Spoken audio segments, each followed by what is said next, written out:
Everyone, welcome to our special council meeting of Tuesday, December 2nd. Dean, please call to order. Mover and seconder, please. Keith and Wendy.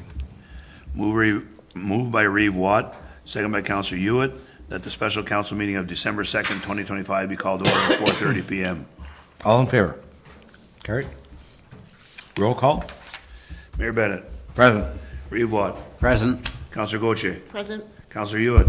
Present. Councillor Hughley. Present. Councillor King. Councillor Wren. All members present except for Councillor King and Councillor Wren. Thank you. Confirmation of the agenda. Brian and Jennifer. Moved by Councillor Hughley, second by Councillor Gauthier, that the agenda of the special council meeting of December 2nd, 2025 be approved as presented. All in favor? Carried. Declaration of peculiar interest, general nature thereof. Seeing none. To our budget. To Annie. I didn't know if you had new shoes on today or not. Shiny shoes. Yeah. Okay, thank you. So I prepared just a short presentation just to go over the summary of what the changes that were made following the last meeting, since the points that you had discussed. So first of all, in the revenues, there was a couple modifications there. So for the water budget, it was decided to increase the flat rate to $985, so a $25 increase, which is about 2.6%. So then we did the 2.6% on the meter charges as well, so that created a revenue of $23,350. So then we removed the $20,000 that was planned to come from reserve to balance the budget, and then just balance within the expenses to make it balance, so then we're not using reserves for the 2026 water budget. And then in planning, there was an expense budgeted for the zoning and official plan expenses of $20,000. So it was decided to cover that $20,000 from the planning reserve, so we added that revenue in. Then for expenses in transportation, so in the Public Works Department, it was decided to take $10,000 out of the urban storm contracted services. So that was done. There was a few modifications in recreation. So there was a reduction of $8,000 that was for Allison Fraser maintenance and for a request that they had made to fund the bleachers. So that was a total of $8,000. And as of today, we still don't have the information for the OPP cost for 2026, unfortunately, and we have no date or anything of when we're going to get the information now. So, so that'll be open for discussion. I know you talked about it at the last meeting of increasing the expense and taking it from a reserve. So. I think, Annie, if I could just jump in for a minute, I did speak to Steph today, or Staff Sergeant, asking why we hadn't received the 2026 budget. And he said it's still in the works, and there's word that the ministry is involved. So, don't know. He didn't know anymore, and all municipalities are getting the same response. So, we'll have to wait and see. And Keith. So is the amount we have in the budget the same as last year, or did we increase it at all? Right now, it was about the same as last year. But we had mentioned at the last meeting that we could add $100,000 to it. That would cover maybe not a whole, it wouldn't be like 11% increase, but close to, and take it from the levy stabilization reserve, the $100,000 that was put in there last year, or this year in 2025, use it in 2026. So unless you have any other, ideas, that was one that you had discussed. I don't know, Dean, you want to comment too, but. No, I think we're probably better just to hold, it's in the reserve now. I mean, there's only, there's enough to cover it all, I guess. I mean, technically we have 100 from last year's credit or whatever, the reimbursement they gave us. We put 100 in from that. So that'll take the bulk of it. We may have to dig a little deeper, or we can adjust. If it comes in the next couple of weeks, Andy can adjust it for the next meeting when our bylaw is passed, or technically we could wait till January to pass the bylaw, but we have set our time frame with the mayor's budget to be next week. But or 2 weeks from today.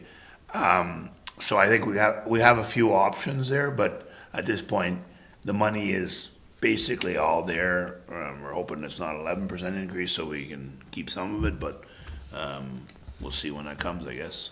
You know, they put 11% out there. I'm sure that's a trial balloon of some sort, so we'll see what kind of repercussions we all get from that, but. Yeah, it's hard to put a number in if we don't know what the number is. It could be 2%, it could be 11%. We don't know. Just sit tight, as Dean said, and move forward and make a decision down the road if we have to. Wendy?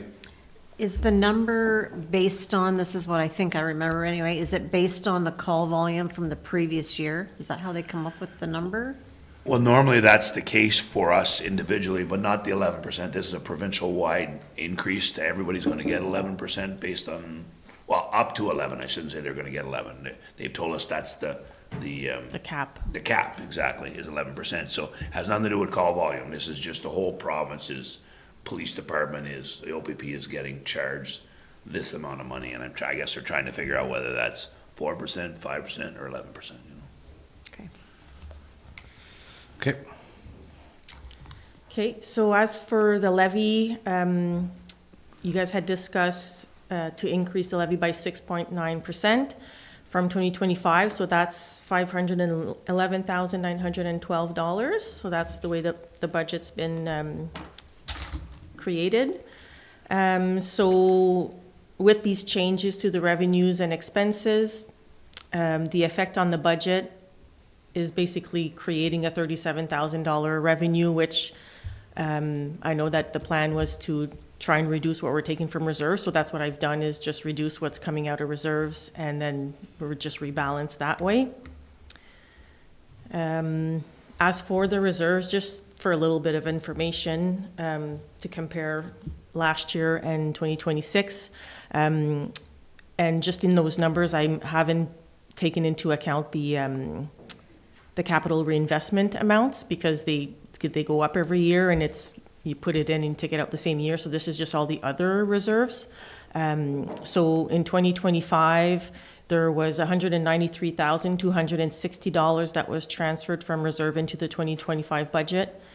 In 2026, the plan is for $325,661, so it's an extra $132,000. The reason for that is, one, the election. So we're using up what's in the reserve for the election expense, and there was the decision to purchase 2 vehicles that are also partially financed by reserves, and that amount was actually put in 2025, and we're using it in 2026. Then what we're transferring into our reserves, so in 2025, $267,786, and then in 2026, $377,100. So we're actually putting in a little over $109,000 more, and the reason for that is because of the amount that we're putting in, almost $300,000 for the upcoming project. So we want to put in half 1 year and half in 2027 to cover our share of the grant that we're going to receive. So the net effect is that we're actually using $23,000 of reserve. So I just wanted to show that, so it's not like such a huge impact, very similar to last year.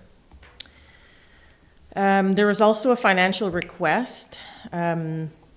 I meant to bring the sheets, they're on my desk, but the Ottawa Valley Historical Society, I know last year they came with a request for $10,000 to help, it's basically to help them with their operations, and it was approved last year, I believe, on a basis that it would be a one-time thing.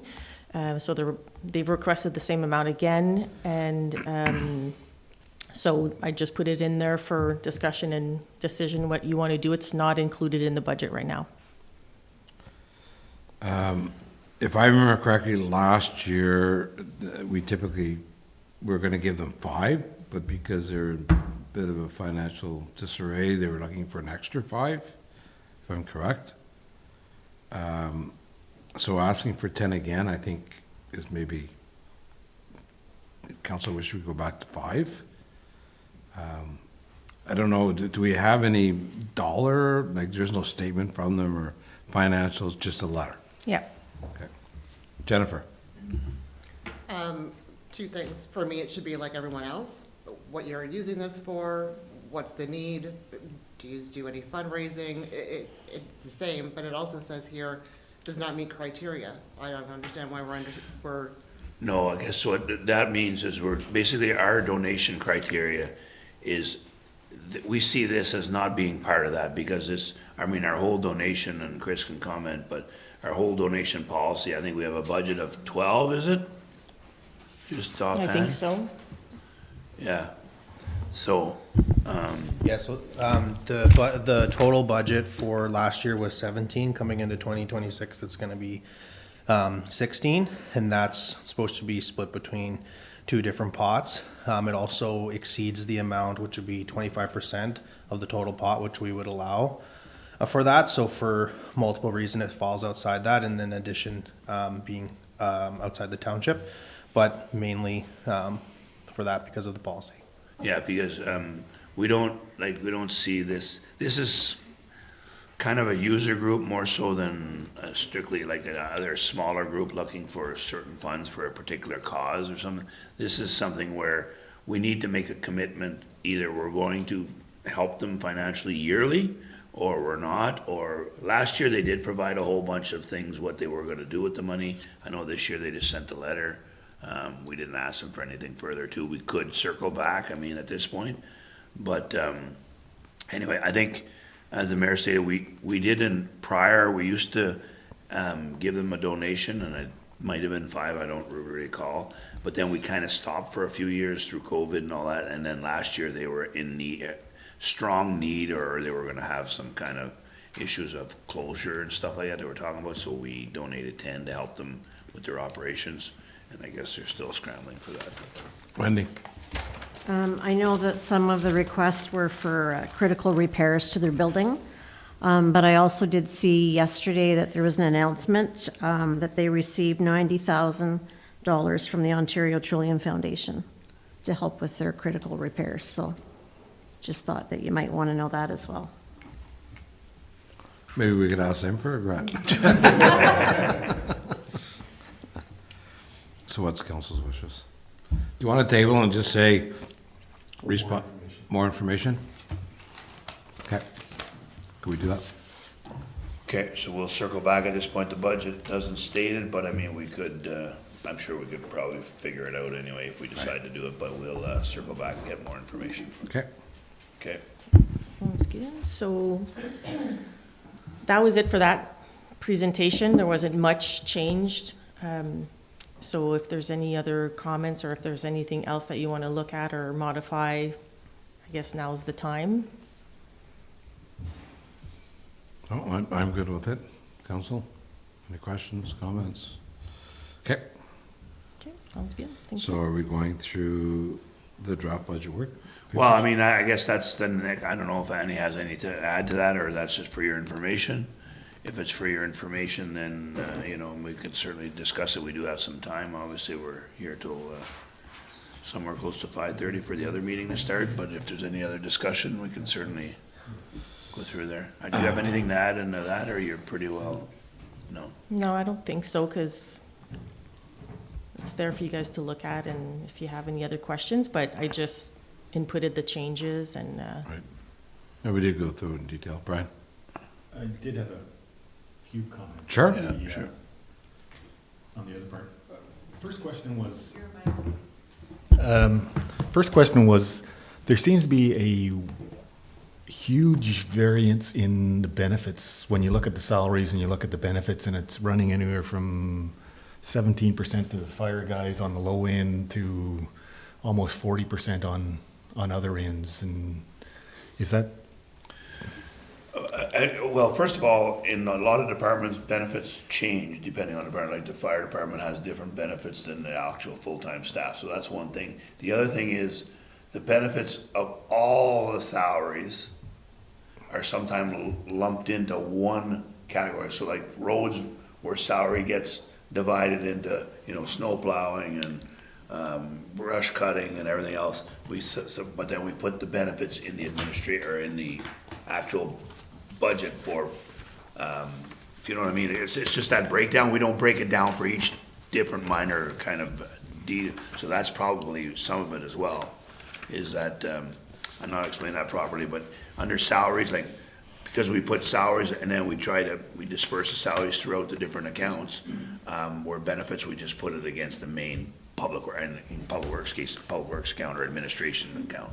I don't know if that's, They are, though, like, if you look at the water expenses, the first one, you got salaries at 41, and then you have benefits at 14.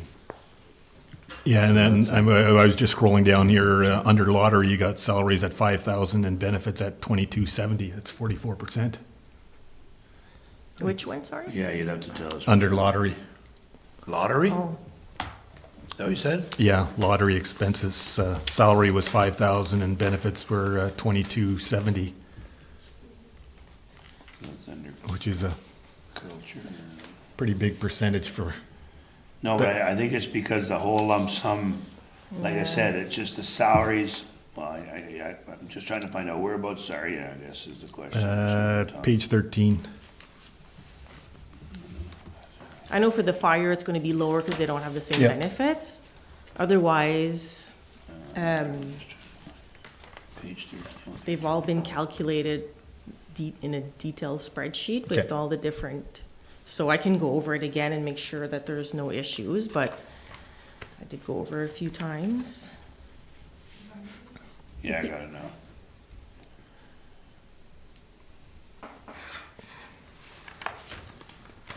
Yeah, I would have to, it isn't to do with the it's to do with the breakdown, but I just don't, I can't tell you.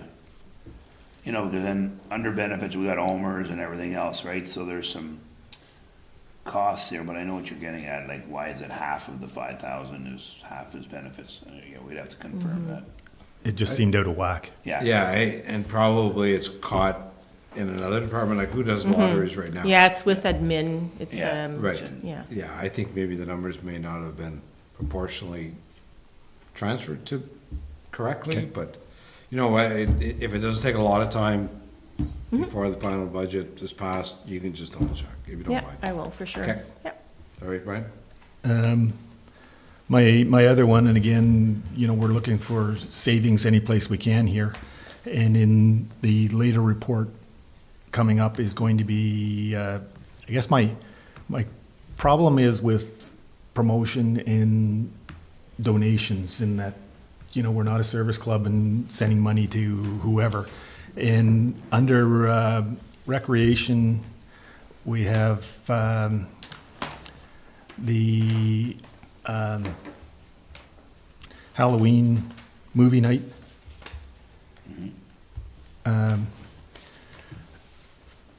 You look at the amount there and staff time, and it amounted to revenue for the food bank of $800 and some dollars. It doesn't look to me like good use of taxpayers' dollars when you're getting,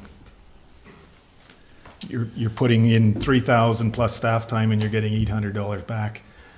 I'm thinking, and it's free to the public, and there's tickets that are being absorbed and not being used. Like, they could easily be charged per vehicle and user pays, as opposed to the taxpayers paying for this. And we would still be able to see positive results for the charity, and it's not coming out of the taxpayer's pocket. Well, I guess that's a change in the programming of how it works. I mean, it is a partnership with the city, so there's two parties involved. There are donations that are given to the Halloween trail. I mean, Nevada certainly could speak to it better than I can.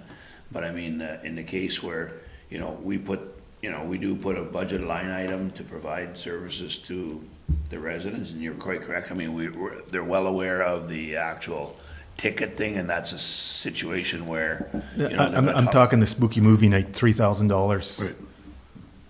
to the spooky movie. Yeah, and that's what I'm talking, yeah. Plus staff time, and Yeah. it's 200 people, 200 cars maximum, most of them, you know, and that's split with the city. It doesn't seem like a good use of taxpayers' dollars there. And I guess my take on it would be that there's you know, the times are tough all over, and this was a special night that allows a family to go as a family to the theater, get dressed up, whatever, be part of Halloween, and it doesn't cost them anything. And that's, sometimes you look at, is that the responsibility of the municipality to do that? I think it's a great idea, but I hear you that it's costing us $3,000, and what are we getting out of it?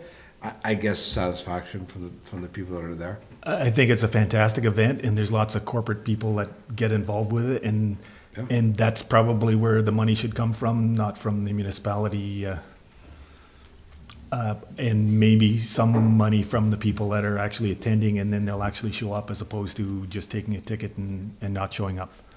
So And I agree with Dean, that is a bit of a problem, and the committee's aware of it, and they're gonna try and fix it so that all tickets are used and not taken and thrown out.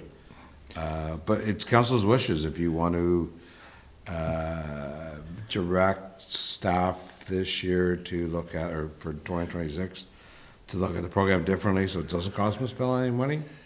I guess I it's a guess that's what question you're where looking for. you're getting the 3,000. I'm seeing $1,500. look up a little higher. Oh, I see. They're spooking it. Yeah. Okay. Gotcha. I don't know. Do you want to comment, Nevada, at all? See?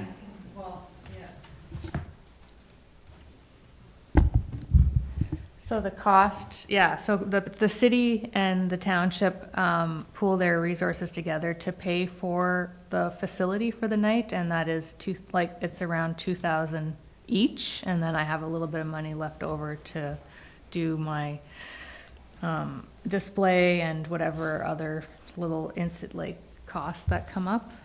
So I went based on what it cost me this year to run that event. And yes, we do agree that there is an issue with people taking a ticket. I mean, there's still a lot of people at that event, even though not the 200 carloads were seen, was still over 450 kids there. So it's a very popular event. I mean, I could talk to the city and see if maybe next year we'd charge a small fee and see if they're on board with that. When I talked to them about that in the past, they have no problem spending the money for that event. That's just the impression they've given me over the years, but I can bring that up to them again and see what they think at their end, if you want. Okay, well, if it's council's directive, we can leave that with Nevada and bring back a report in the new year. Okay? My other point was, so that was under recreation, under community development. Nevada did a good job of breaking it all out. Under community development, promotions and sponsorship combined are $31,000 with no breakdown of where that money is going and what it's going to be used for. And that, to me, seems like a big chunk of. Yeah, I think we went through that at the budget time, but I'm sure Chris could probably comment on exactly what's in there. Maybe, give us a high level again. We'll do it again and see. Yeah, so absolutely. So last at the first budget meeting, we did go through that, and essentially what we're looking at from the advertising side is essentially the cost of doing the radio ads, which we've scaled back significantly. A small amount for paid advertising. There's still 17,000 advertising on top of that. So for the actual promotions or the advertising, I don't have my budget in front of me right here, but essentially the breakdown was for radio ads, which is from 2 suppliers. I think $3,000, and I'd have to obviously double check that with my report because I don't have it in front of me, for paid social media, and then a small amount for the spring and fall newsletters. That's it. That's literally what that is. If council wishes to eliminate the radio ads, we could do that. I'll be the first one to tell you that from my experience, that was an understanding of mine. It is something that the community does feel. We've heard many comments about that. They've also come out to a lot of our events and done stuff. But if council doesn't feel like that's a good investment, then that's something that we could eliminate. But I will tell you from my experience from negotiating this, that basically where we're at with radio advertising at this point in time is either we want the weather time, we want the set time where we are essentially going to be getting, hey, this is the morning weather, here's the news from Laurentian Valley, or we are going to go to random ad spots. If that's something that council would like me to do, I can. It would be cheaper. But the pulse from the past has been that council and the public and everyone else who had made comments on this, that's what they wanted. So I'm just basically responding to that response. That's why that's reflected in my budget. Then for sponsorships, that's essentially broken down into 2 intakes. That was something that we agreed upon through the sponsorship policy and through the first budget process. And that's essentially $16,000 split in 2 for 2 intakes, in which those will be all reviewed by council. And all those intakes will essentially be part of a 2 intake policy. Again, we can scale that back if that's council's wishes. But the previous discussion that we had the last meeting was essentially that we were going to take this year to review that, see what kind of intake that we get. If we need more, if we need less, review that. But essentially that now this year we will have finally a stop gate so that we can essentially review, see the financials, get all the information, do a questionnaire, and have that information on hand. Council also doesn't oblige to spend all that money. Council does not have to spend all that money in that. Council has full discretion to essentially allocate that money where they want based on those credentials. So that would be the explanation for that. I am more than willing to do whatever council would like in that regard, but that is essentially where those numbers came from. Okay. I mean, I'll just vouch for the LV Spotlight at 8:30 or 8:25 when it comes on. I think is well read by the community. It's a very good place to put announcements. We're pretty lucky to have that spot, in my opinion. I think that money, whatever I'm not sure exact dollars and cents. I know it's enough, but it's well taken. I think it's well spent money, and that's my own opinion. But certainly council. And I think also Laurentian Valley continues to try and get our name out there, and we struggled for years. And we're getting out there now. But that's because of what we're doing, and to turn around and go the opposite way, we're backtracking, I think. No, it's, and I guess I was saying it's $31,000 for promotions and sponsorship, and then there's another $23,000 in advertising and print, so it's Yeah, it's significant, and yeah. you know, and it's what's it being used for? Is it necessary or is it nice to do? Well, I think I guess in the justification clause, I mean, we're like, as the mayor said, we're trying to get out there, we're trying to promote what we're doing, and I think we've done a really good job, and it costs money to do it. That's, I guess we can scale back, and do we fall back or do we not? I don't know, but at this point, we're getting out there, we're spending money to do it, we're trying to get out of the community as well, to bring business in and people in, and, we're starting to see some results from that.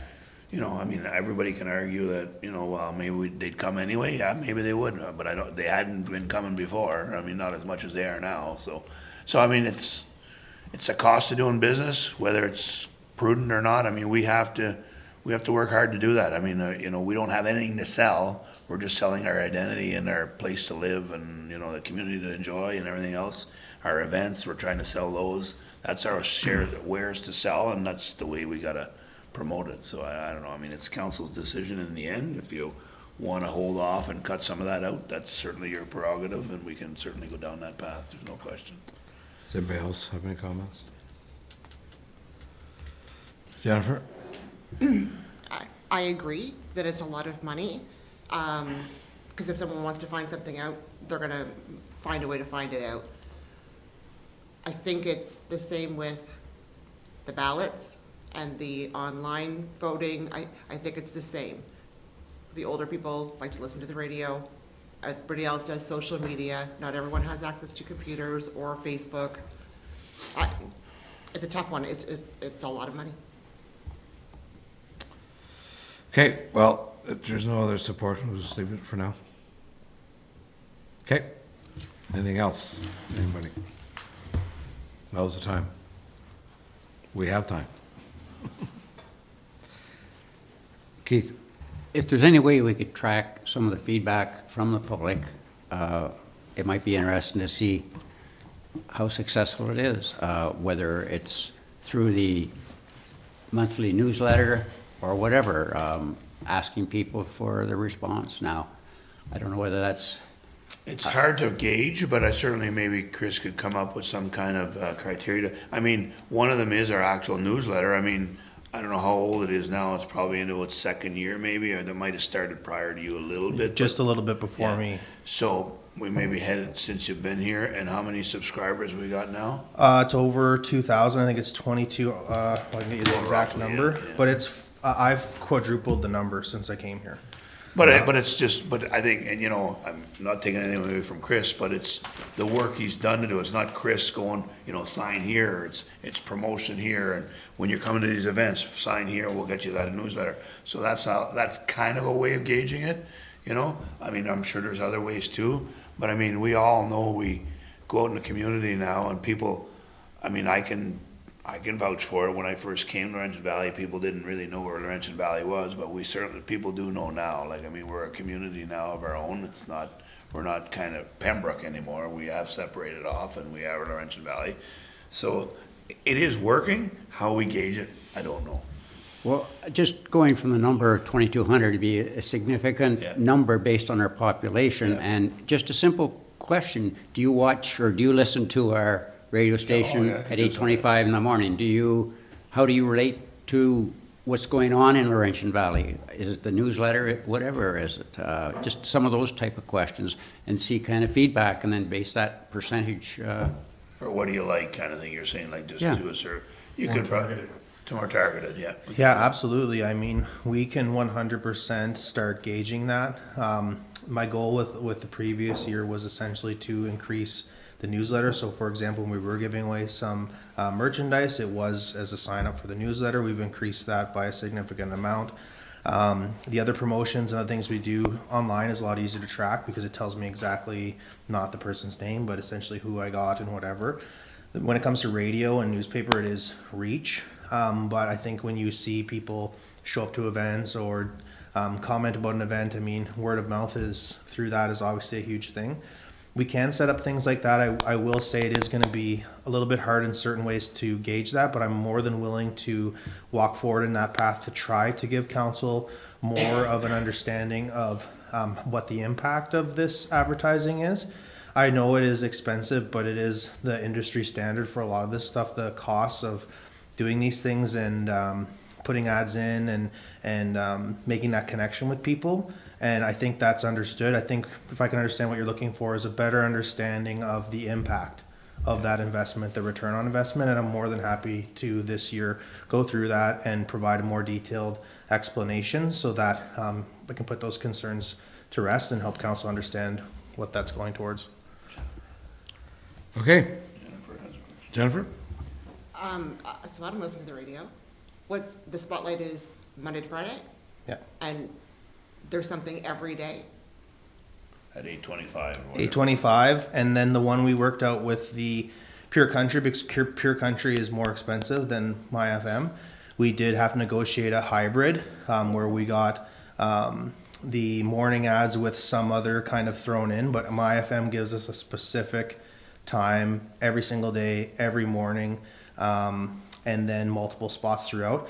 If council would like, I can also provide the invoices which show exactly the times and all the information of what you might be looking for about when those ads go out. And because it's all detailed in the invoices that essentially say when the ads went out, how much each ad costs and everything like that, if that would be helpful. They do have metrics to understand their range, but they're going off the towers, so that's kind of hard. You can't really, when someone tunes into their radio, you can't know. But I think your approach to maybe gauge the public and use what we have is a good way to do that. What we're paying for is essentially premium ads, and I did negotiate those down. They actually were more expensive, and I negotiated them down. So there's already been a lot of work put in that to just bring it down as low as possible. Maybe in our survey, we can ask the question, do you hear about us on the radio? Do you listen? Yeah. Just to find out how many, I mean, I would keep the survey short Yeah. and just get to the point. but I'd be interested to see who hears about all of our stuff from the radio. And what station. See, and I think the only, the issue there is for us to get that, we're probably going to it, well, we can certainly do an online thing, but people don't have a tendency to do it, but one thing we could do is put in the tax bill, a little bit of a questionnaire in the tax bill, then you'd have more, but you're only hitting our own residents, which is probably not, well, we like to see that because they're using our services or hearing our messages and stuff, that's fine, but it would be also to try and do an out campaign of a little bit further beyond, like outside our boundaries to see, are people listening to that? Are we getting people some kind of feedback on that too? So we'd have to do that one a little differently. We could do our residents, but we'd have to do something differently there too. Yeah, and maybe we can engage with them as well and Yeah. see if they have a metric that can help us. Maybe they can do an ad on the radio that would say, hey, if you hear this, go Yeah. comment back so that we can get that information. I'm more than willing to explore any avenue possible to get council the answers that they're looking for. So if council, with their blessing, leaves that with me, would be more than willing to do that throughout the year to try to get you a better answer. Okay, thank you. Okay, so I guess that's it for the budget for now. Anybody else? Anybody else? Don't think so. Motion to adjourn? Jennifer? Keith? Moved by Councillor Gauthier, second by Reeve Watt, that the special council meeting of December 2nd, 2025 be adjourned at 5:10 PM. All in favor? Carried. Thank you.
Welcome to the council and committee meeting for Tuesday, December 2nd.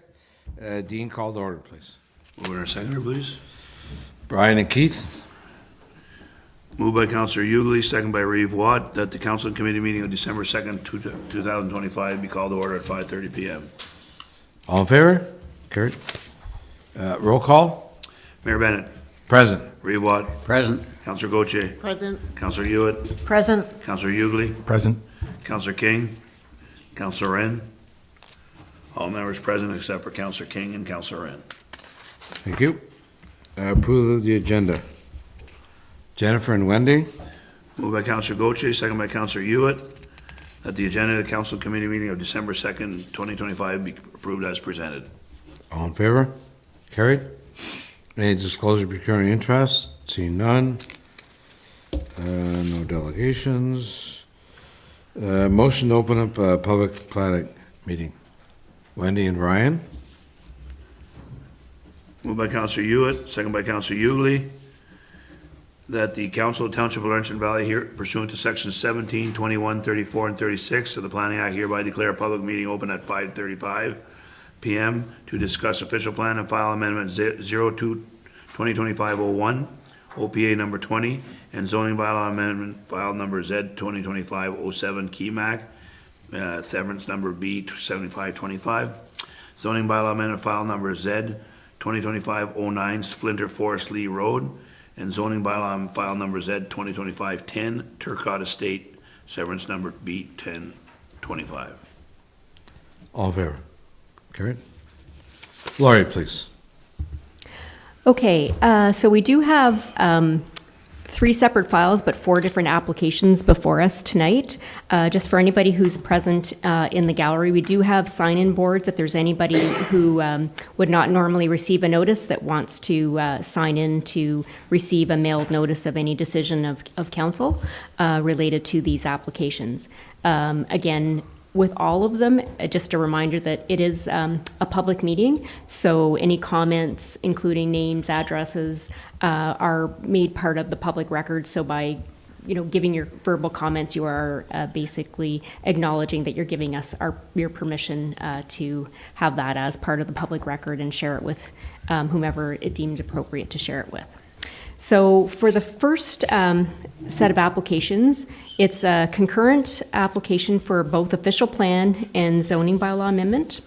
And the notice was given separately. That first there was a notice of application that was sent out, and then there was a following a notice of public meeting.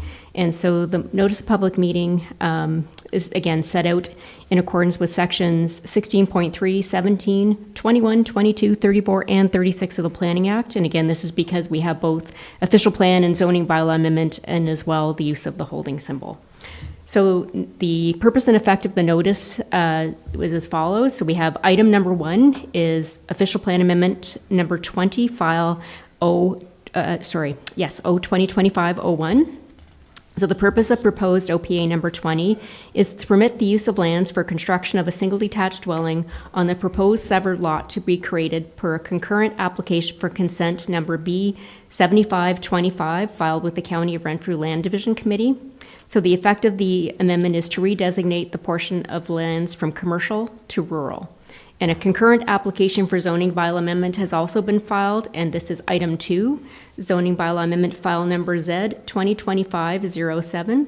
So the purpose of this amendment is to rezone a portion of the lands to permit the construction of a single detached dwelling on the proposed severed lot to be created per concurrent application for consent B 7525.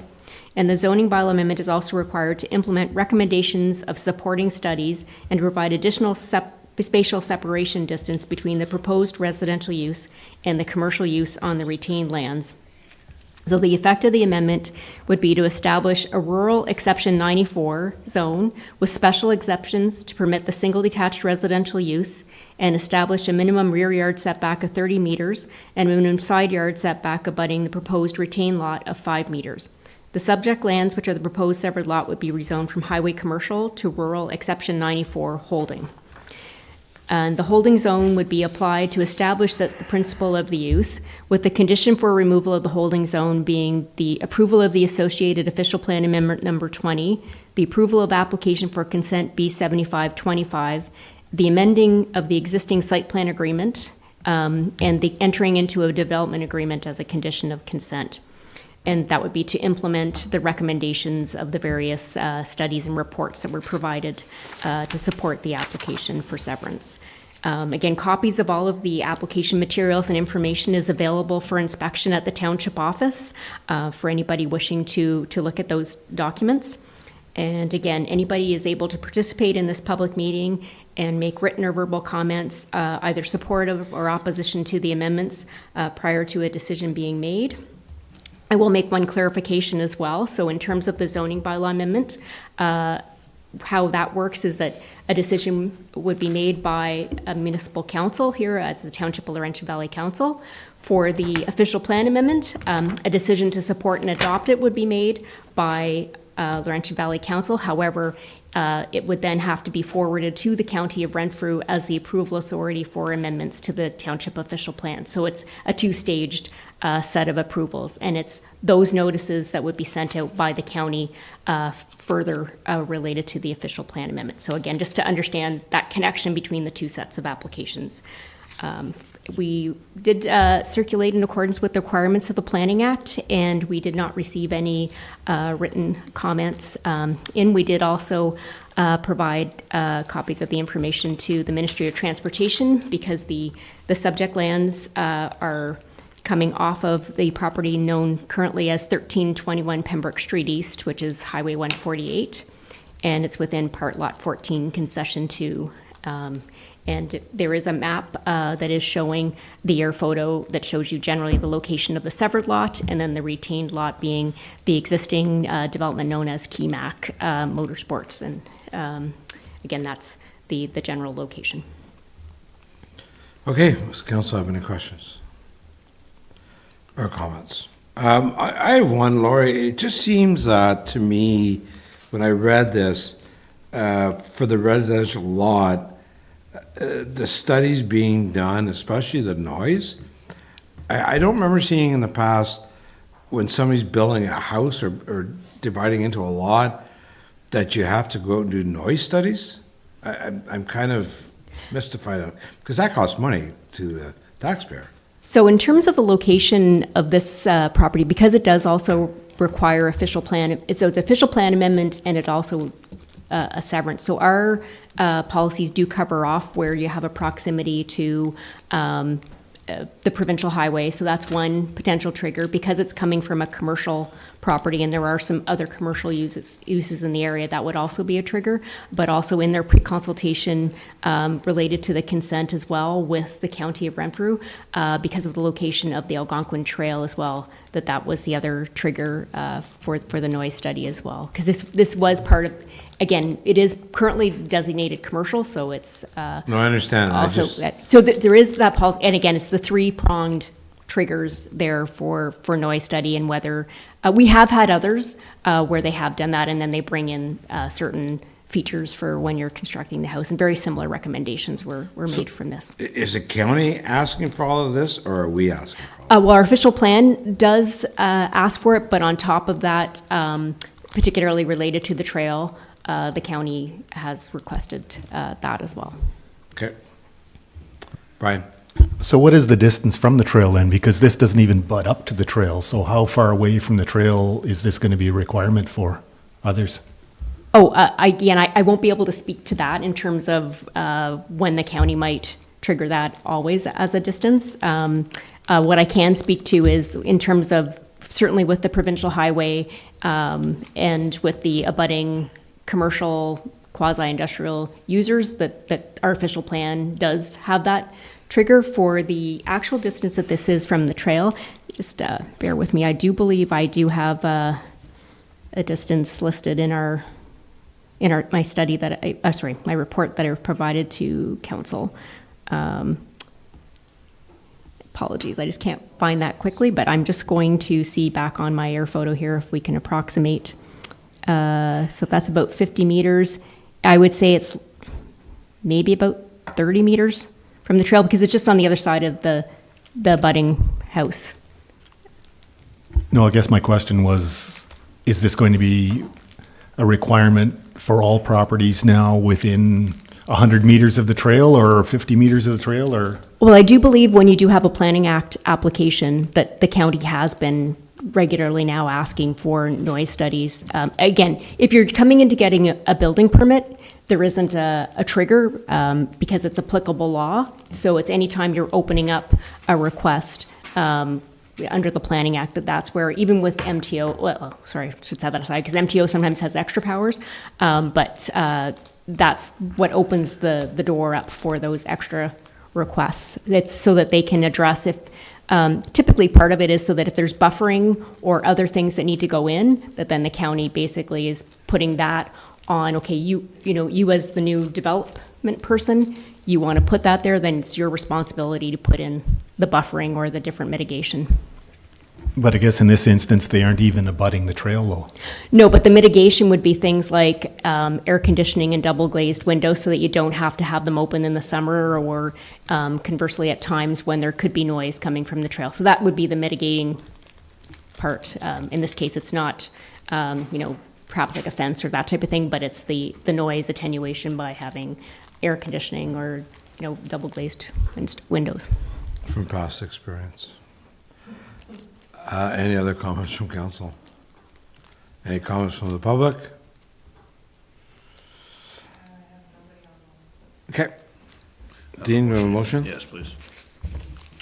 Brian and Keith? Moved by Councillor Hughley, second by Reeve Watt. The council supports the approval of the application for zoning by file official plan amendment file number 0202501. KEMAC B75/25 and forward bylaw 2025-12-039 to the bylaw portion of the regular council meeting of December 16, 2025.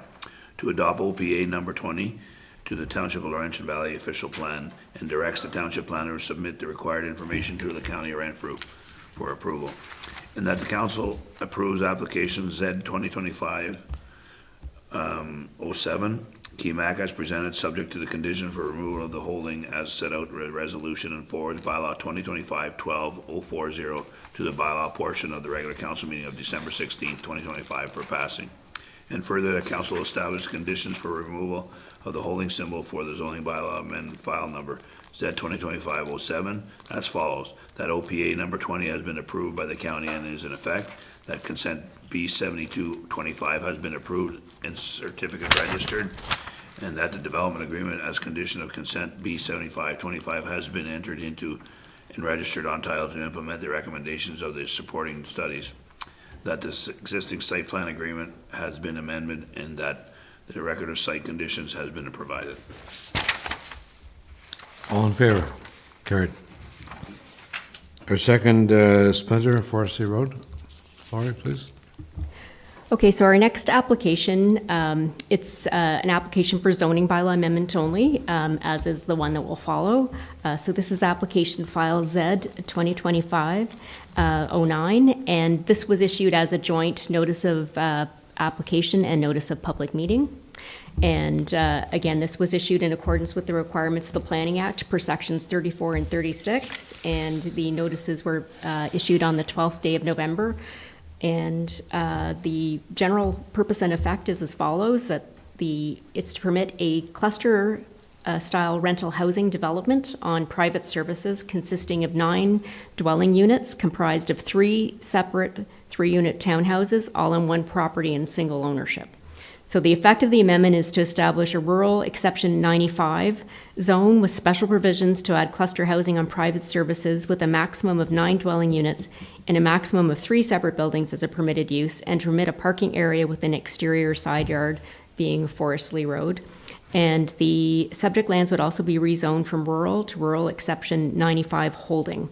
So the holding zone would be applied to establish the principle of use, with the condition for removal of the holding symbol being required to be met to include the implementation of the recommendations of the stormwater management plan satisfactory to the township and any other conditions to be set out by council prior to the passing of the amendment. The lands affected by this amendment are lands located at the intersection of Forestly Road, which is County Road 42, and TB Tower Road, and that section would be County Road 36, all within Part Lot 35, Concession A in the geographic township of Alice.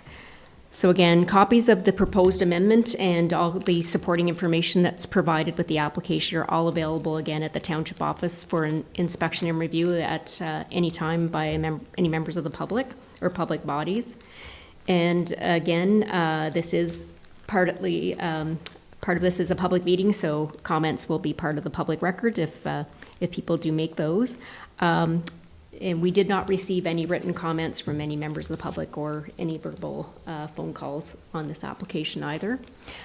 Just to reaffirm for council, so with this one, I do not have the listing at this, specifically for this meeting, of the conditions for removal of the holding symbol. They will be brought forward at the next meeting if council supports the application, and just with some refinements in discussions with the township solicitor, as there are a number of recommendations from various implementing studies that were provided in support of the application, and some of those do recommend certain notifications on title, and we're struggling a little bit in terms of just the mechanisms to do that, because we can't use site plan control because we have 10 or less residential units, so it just makes it a little bit more creative. So the proposal here would be that the holding zone would remain in place until any works that have to be done are done, and then it could be removed and then move forward to a building permit. So just to give that general background. Okay, thanks, Laurie. I know we have our building inspector, Brett, is on the line in case anybody has any question on the septic, but another good news story, getting some more units into the township, which is great to see. Congratulations to the owner for that. Council have any questions on the plan? Keith? Not clear on your diagram as to where the actual entrance to this is. Is there one or two entrances off of? Okay, so in terms of the entrances, they will be governed by the County of Renfrew as the road authority there. If I may ask, that at the end of the report, there is a conceptual site plan sketch that was provided. If it can just be put up on the screen. It looks like basically that there is just the entrance proposed on Forestly Road based on what I would see there. We do also have Catherine Curry is present, is the planning consultant as well for the development from JP2G Consultants, and she might be able to clarify that as well. Thank you. You can move that mic down. There we go.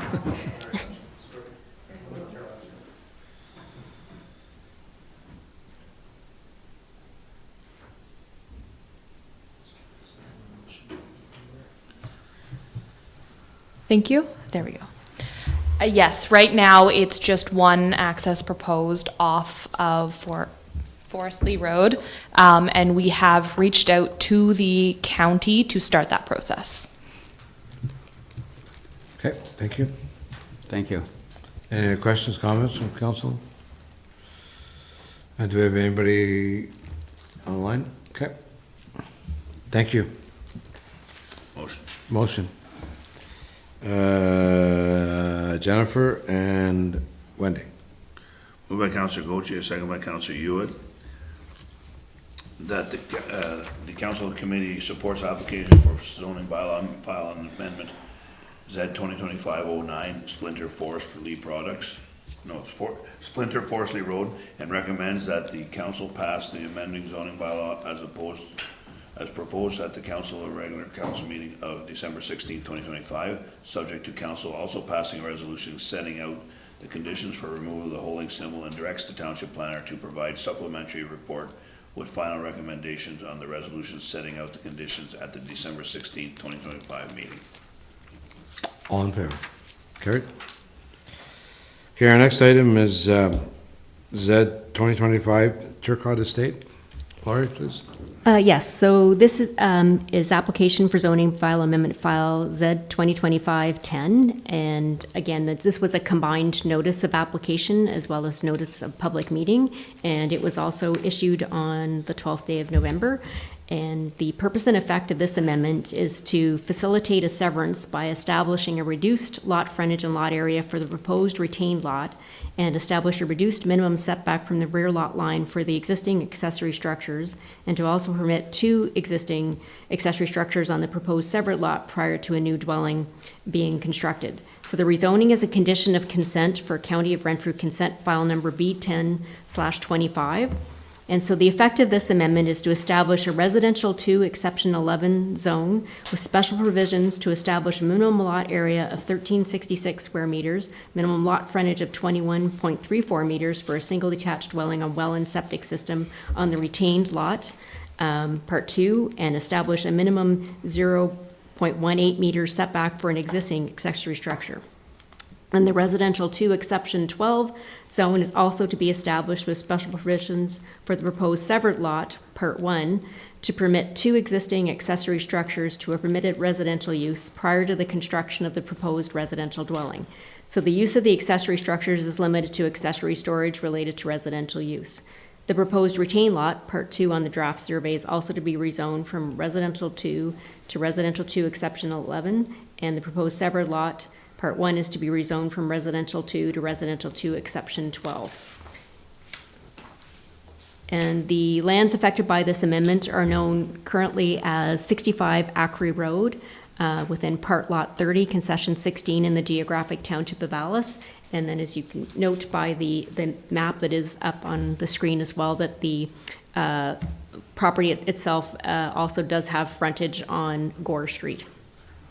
And these are both township roads. So again, all of the information provided in support of these applications, because there is also some supplementary studies and surveys that were provided with this. They're all available for inspection at the township office for anybody who has an interest in looking at that. And again, any comments become part of the public record. And by providing them, people are consenting to them being included as such. Again, we did not receive any written comments or calls related to these applications. And just for council's information as well too, the consultation was with the township chief building official as well. As you'll note, some of these amendments, they do relate to zoning, but there is a counterpiece because we're dealing with some existing buildings and a new lot line going between those existing buildings that do relate to the building code. So there will be a condition of the corresponding severance as well, that there is a development agreement that will be entered into that will also address that, notwithstanding that we're might be providing some permissions here for reduced setbacks through the zoning, that they still have to make potentially certain changes with fire walls related to the existing buildings to make sure they meet building code. And if there are things that can't be made to meet building code, that those buildings might have to be removed. But again, there have been some preliminary discussions with the chief building official related to that, and there is a path to move forward to address that. Okay, any questions of council? Pardon me? Okay, anybody from the public? Oh, nobody from online. Dean, please. Mover and seconder. Keith and Brian. Moved by Reeve Watt, second by Councillor Ugly. That council approves application for zoning bylaw amendment file number Z 2025-10, Turcot, B1025, as presented and forwards bylaw 2025-12042 to the bylaw portion of the regular council meeting of December 16th, 2025 for passing. All in favor? Carried. You're good to go. Okay, motion to adjourn public meeting. Mover and seconder, please. Jennifer and Wendy. Moved by Councillor Gauthier, second by Councillor Hewitt, that the Council of Township of Laurentian Valley hereby declare public meeting December 2nd, 2025 be adjourned at 6 p.m. All in favor? Carried. Okay, under information is the allowing certain zoning setback reductions. Do you want to comment on that one? Yes, just to provide this information for council. So the province brought forward a regulation. They had brought forward a change to the Planning Act in June that wasn't in effect until such time in the future that they would bring in a regulation.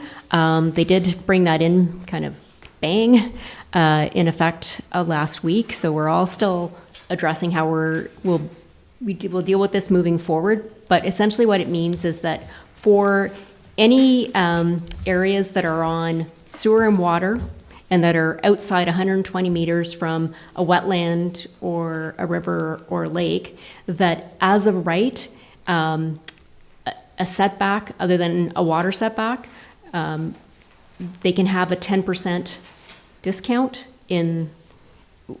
So if we had an application for a building permit and say I'm just going to pick a number from there. Say it had a front yard setback of 10 meters, but they can't meet the 10 meters, but they can meet 9 meters, then Brett would be compelled to issue a building permit. So without coming for a minor variance or a zoning bylaw amendment.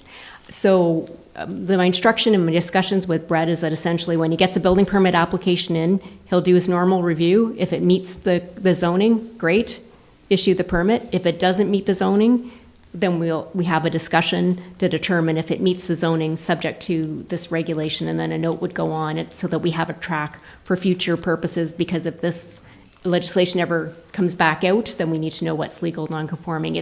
It's complicated, and we're all still wrapping our heads around it, and we are aware that there are now some other matters related to lot size and other things that the province is also pondering, that they may be issuing a directive similar to this. So we just kind of see what comes and try to all navigate through this. But it's changing the environment a bit. Our one concern is that there are some situations where we do have a setback that we devised for a specific purpose. And if now a 10% change, like sometimes 10% isn't a huge difference, but sometimes it could, create some questions about space for drainage or those types of things. So we'll kind of monitor this with feedback and figure that out as we go. Okay, thanks, Larry. Questions? No? Comments? All right, move down subcommittees, airport, Alan's not here tonight, emergency management, anything there, Laurie? We will be, I've been advised by our Councillor Hewitt that she's ahead of me in uploading, but we will be uploading our compliance information into the monitoring system for the province, and I will provide some information in my report at the regular council meeting as well too, that we did have every other year there's OPG has the dam update meeting, so we did have that today. Okay, thank you. Do you have a motion to open the public budget meeting? Jennifer and Brian. Moved by Councillor Gauthier, second by Councillor Hughley, that the Council of Township of Laurentian Valley hereby declare a public meeting open at 6 p.m. to discuss 2026 proposed budget. All in favor? Carried. You're back. So is there another presentation, or yeah, okay. This will be a fairly detailed one.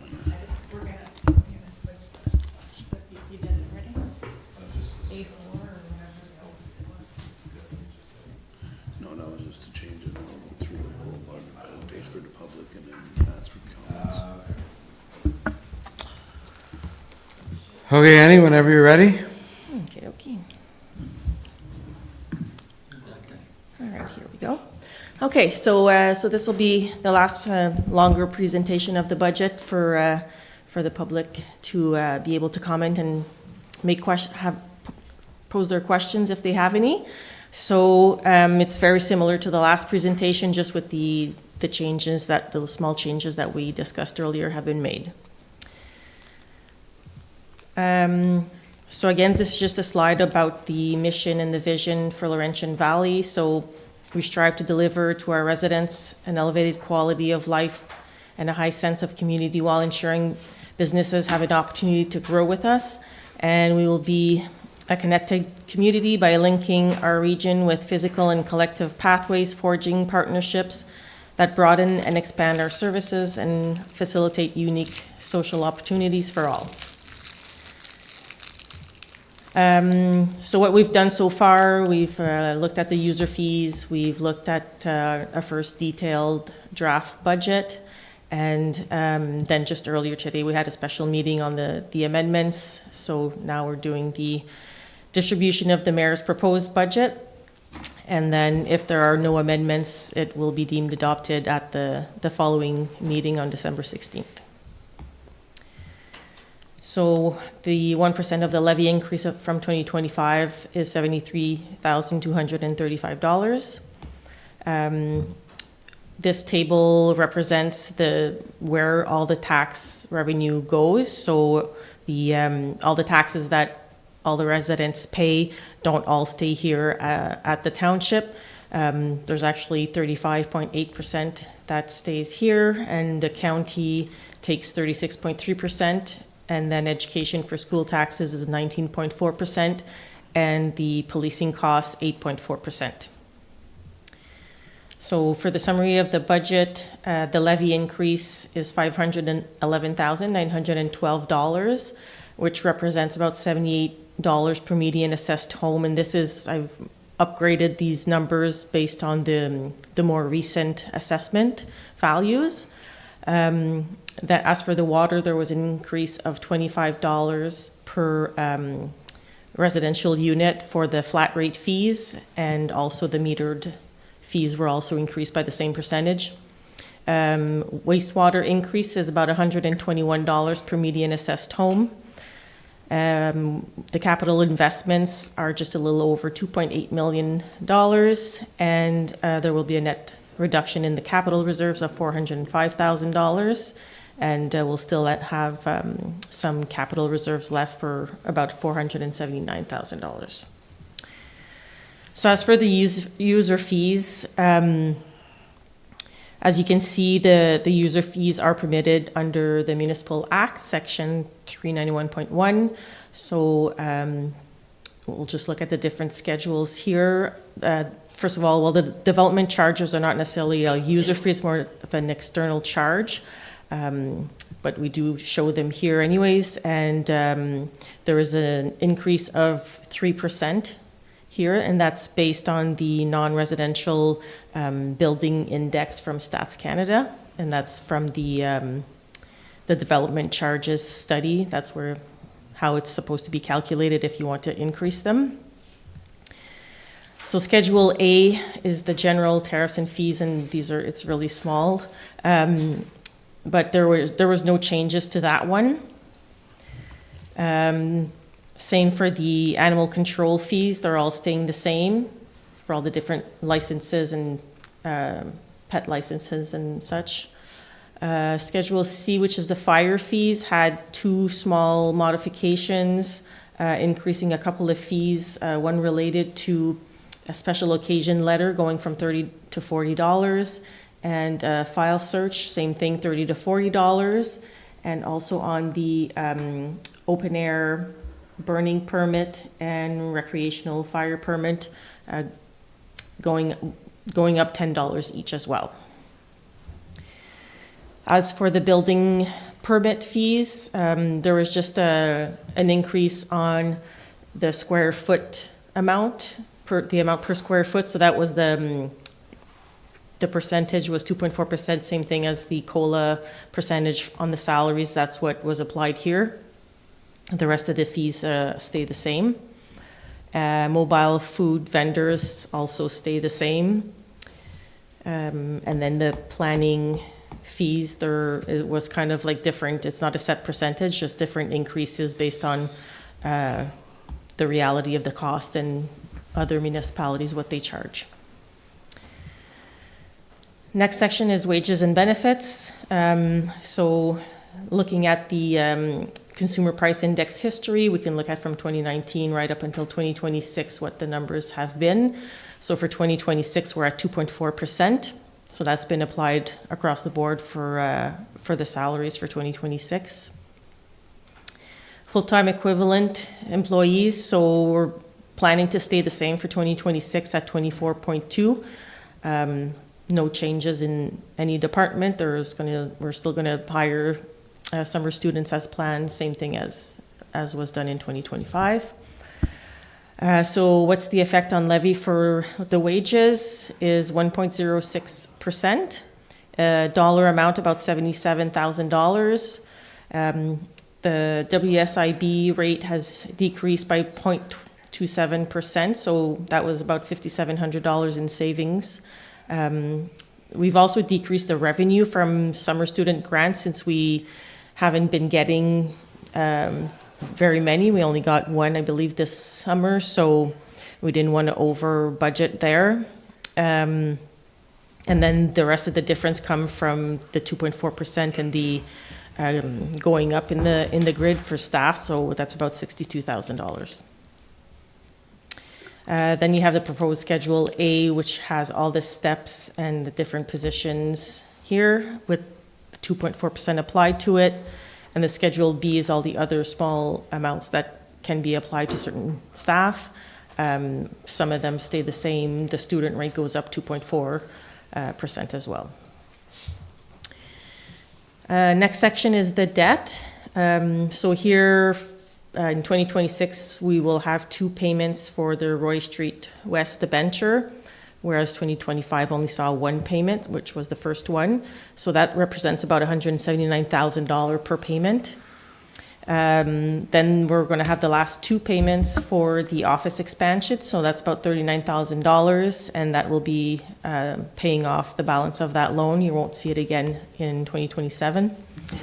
And we should see a first payment for Robinson Road. This is a debenture that's coming. You'll have a bylaw coming up for that one. So that's roughly $30,000, depending on what the interest rate will be.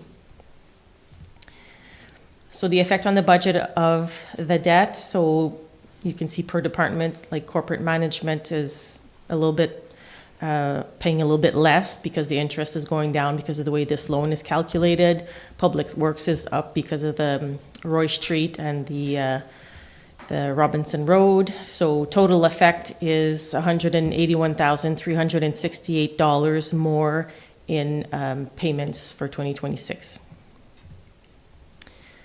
Our annual repayment limit is $2,251,046. We're going to be using $30,000 roughly for Robinson Road in 2026, which will drop the repayment limit a little bit, but it's still quite high. And just to give you an idea, if you were to take a loan out or debentures, whatever, for a 5-year term, right now with the repayment limit, you could borrow $10 million. And if you were to take a loan out for 15 years, you could borrow out up to $24,500,000 or even $30 million if you're over 20 years. So there's lots of room right now. For the waste collection, just comparing 2025, 2026, just a slight increase in budget going from $889,000 to $897,000. The waste collection fee will remain the same at $220. The water budget, so it went from $914,200 to $949,150. There's a slight increase in the labor cost. Also, the debt repayment is a little bit lower, so that's on the positive side. We'll have a bit more paying to the City of Pembroke for the agreement for the water, and there is a capital expense of $120,000, and we don't plan to transfer anything from reserve to cover anything. It should all be covered with the revenues. For the capital project, that is planned for $120,000 is for chamber upgrades.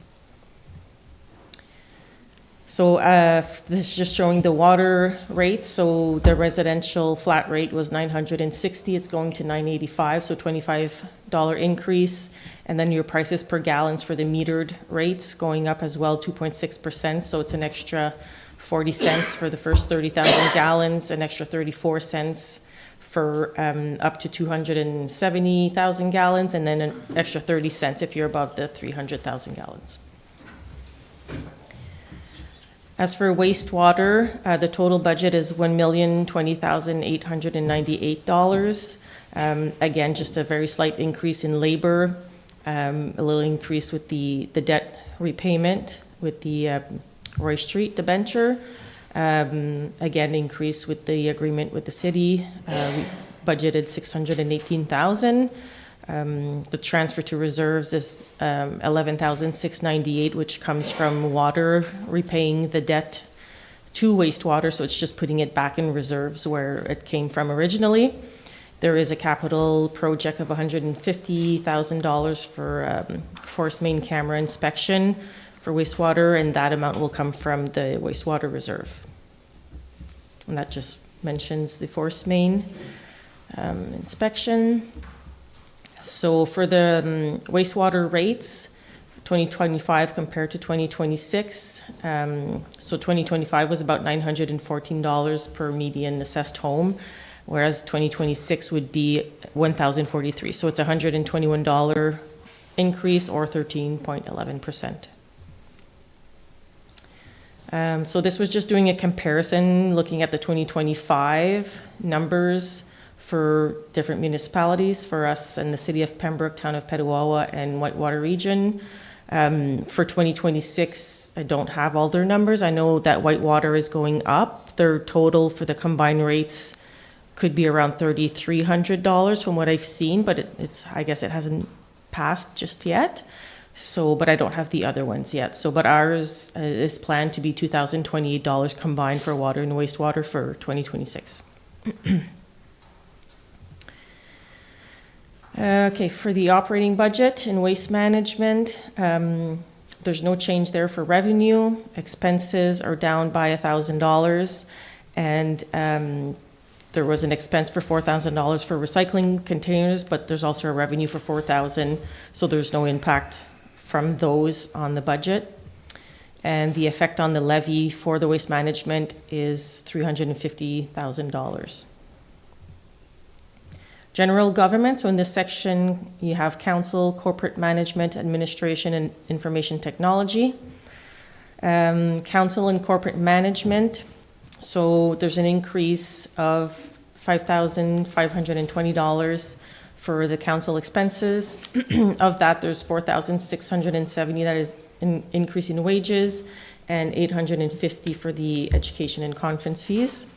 Corporate management only has an increase of $150. There was a decrease in the debt interest charges, and there was an increase in expense for the bank service charges of $1,500.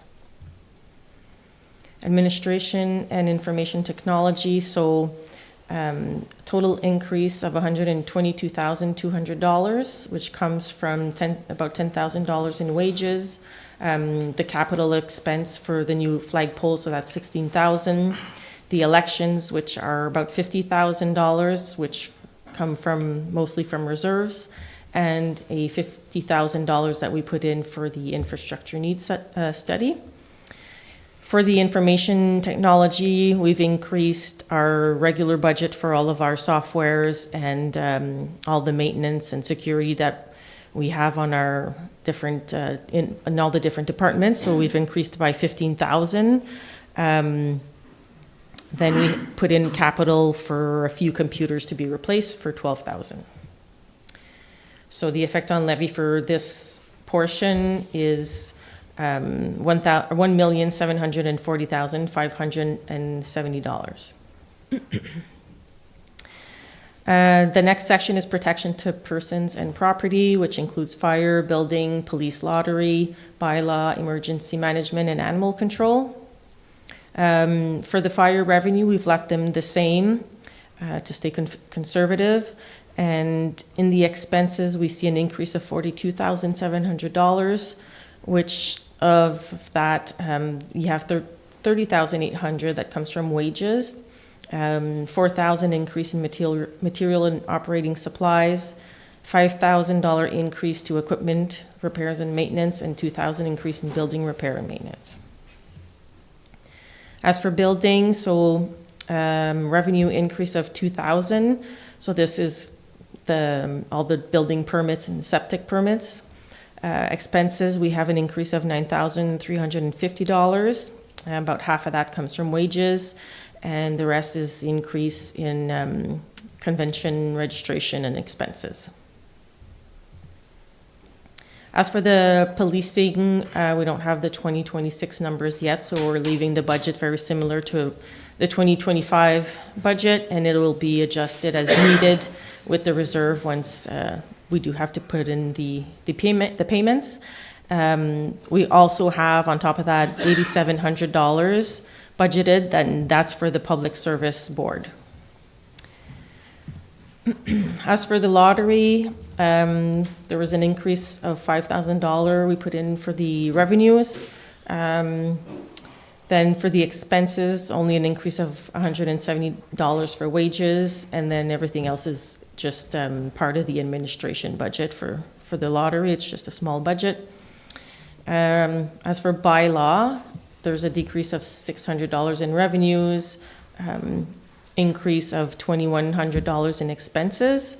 There's a $5,000 budget for bylaw review and writing contract, and there was a $3,000 decrease in training conference because it's done every 2 years. So we'll see that budget again in the 2027.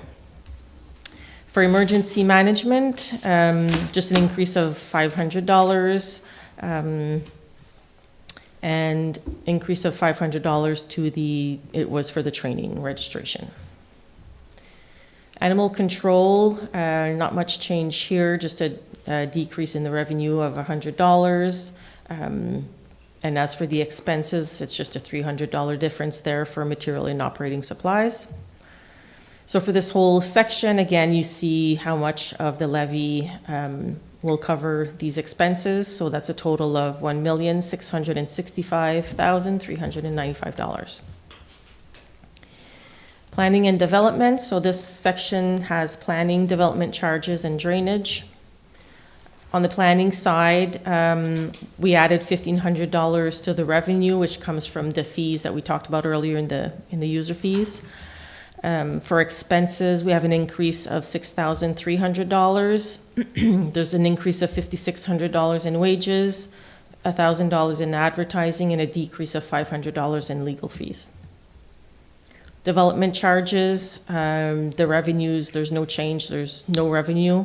The expense is back down to zero as well. There was an expense in 2025 for the study, so there's nothing for 2026. As for municipal drain, there's an increase of $600 in the provincial grant. Expenses are increased by $4,000. Contracted services increase of $5,000 for the township share of the uncoverable expenses. And there's a decrease here of $1,000 in convention registration. So planning, development charges, and municipal drain have an effect of $320,100 on the levy. As for recreation and culture, the library, there's no change in revenue. We still receive the grant that goes back to the library. Then there's an increase in the library contract, so that's about $6,975. For recreation, we have a revenue of $55,000 that wasn't there before. That is Seniors Active Living grant, and that goes out to the Fit and Feisty group, so they spend it on their different activities. Then the increase in expenses of $112,900 takes into account that $55,000, and also an extra $52,500 in the joint recreation agreement. Of that, there's $66,364 budgeted for the second payment of the pool enhancements. As for the parks, total increase of $1,100. So there's some that went up, some went down. Like Stafford Park maintenance is down by $1,000, as well as the Allison Fraser down by $4,000. We see an increase for Pleasant View maintenance to fix tennis courts and posts and signs, so that's $2,000, and $1,500 for George Matheson Park for new signs. Then we have your regular grants to recreation associations that you see basically on an annual basis. There was an extra $1,000 granted to Forest Lee to help them maintain their larger soccer field. The rest of the amounts are all the same, except for the Fit and Feisty that will not receive the $5,000 anymore since they have this new grant of $55,000. And there was the special project that was approved for Allison Fraser for the water fountain for $2,000. So it's just not in here, but it is in the budget since, like you had discussed last time. For community development, there's an increase of $13,600. So some of that went to wages, $3,000 increase in advertising, $2,000 for sponsorships. That was a decrease of $2,000, decrease of $3,000 in advertising. The increase went to promotions for $6,000. And then an increase for website updates, $1,200, and for training registration, $1,400.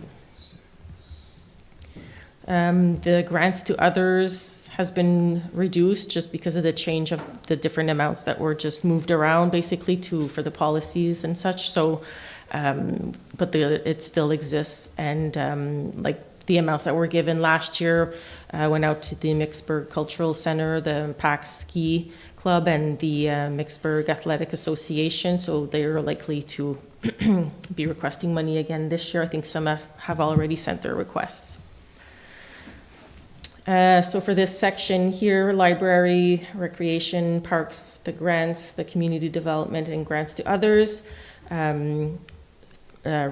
what we need from the levy to cover all these expenses is $1,326,100. Transportation and public works. So for the public works section, there's an increase of $34,000 in revenues. We did decrease the aggregate royalty a little bit since it's been kind of going as a reduction for the last couple of years. And then we've increased the rental of the garage on Highway 41 since the renters are going to be there again for the year. The expenses are up by $232,000. Some of that went to wages, but the large increase of $211,000 is for the debts. And there's a $10,000 decrease in building repair and maintenance. And then you have all the detail. I won't read all these numbers, but all the different categories for public works, signage, rural storm, urban storm, gravel, they're all detailed here, and the difference between 2025 and 2026. The total for these for 2026 is just a little over 1.5 million. So this is a map for the gravel road program. As for the airport, there's an increase of $1,000 is the only change there. So for this section, the levy is $3,314,500. Corporate management, so those are the revenues, basically administration revenues, increase of $39,668. We're getting an extra $55,000 for the OMPF funding. We've increased the cost of doing business by $30,000 and a decrease of $10,000 in the investment income because of the lower interest rates. So the corporate management effect on the levy is a revenue of $1,630,200. So for a summary here for all the different sections of the budget: your waste management, general government, protection to persons and property, planning and development, recreation, transportation. Then we have a line for transfer from reserves for operating, so that's 90,200. Transfer to operating reserves, which is the elections. Payment in lieu, that's a revenue. Corporate management, the revenue. So that gives you an operating levy of $6,134,065, which is an increase of $111,000 from last year, or 1.85%. Summary of operating levy. This is without the key drivers. So the operating levy that we just mentioned on the other slides, 6.1 million. Then the increase in transfer from reserves for operating, 115,200. Increase in policing, we didn't put any.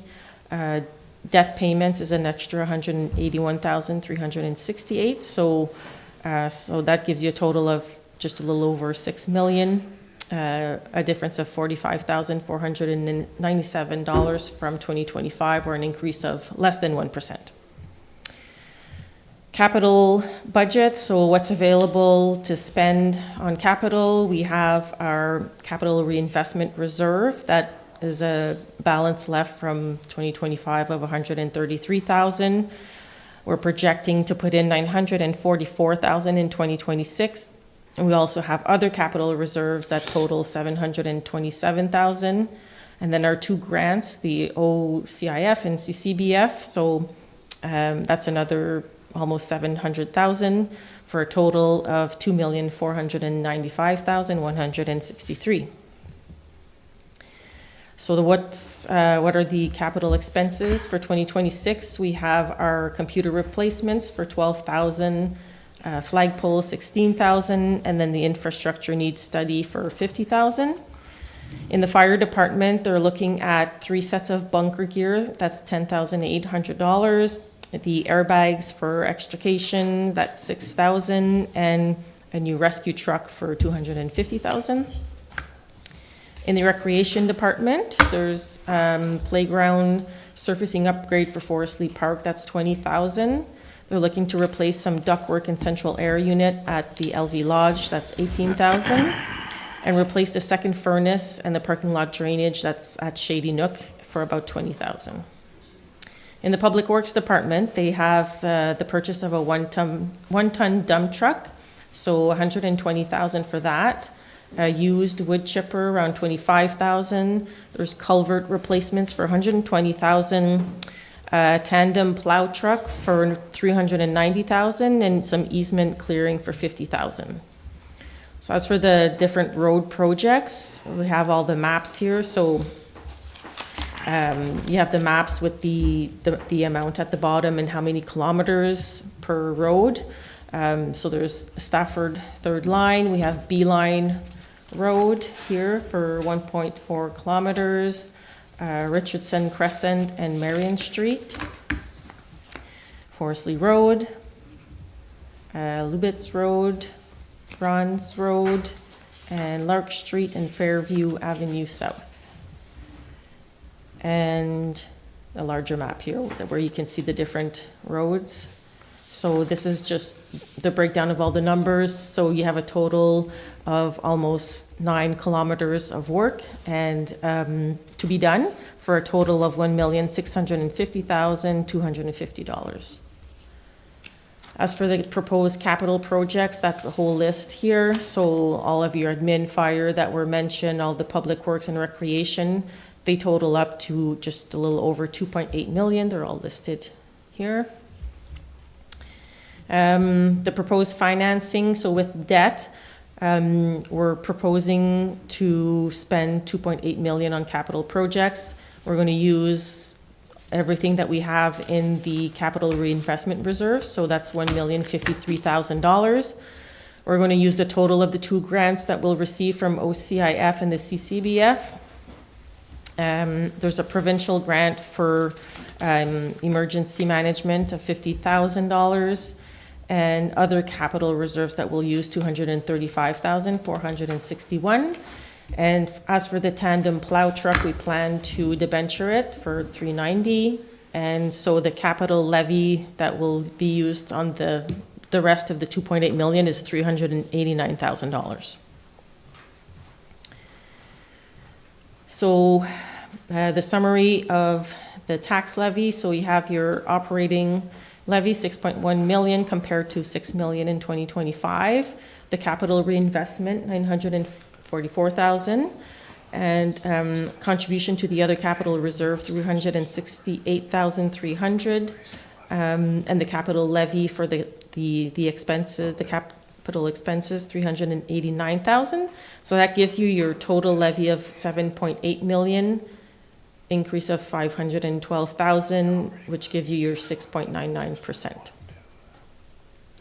The breakdown of the taxation levy compared to 2025, so where is it going? So you have in 2025, 18% that was going towards the capital and 82% for operating. So in 2026, it's not a big change, 22% going to capital and 78% to operating.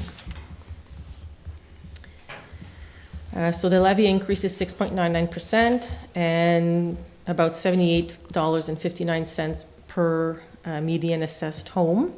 Net effect on the capital reserve will be an expense of $405,500, which should leave us with $774,000 left in our capital reserves. This is just a summary of all the different expenses to the ratepayers. So your waste collection of $220, so that will stay the same. The water with the increase of $25 is at $985. The wastewater is at $1,043, which is a $121 increase, and your general tax about $1,382, which is an increase of $79. So a total of $3,630. So that's the end of the presentation.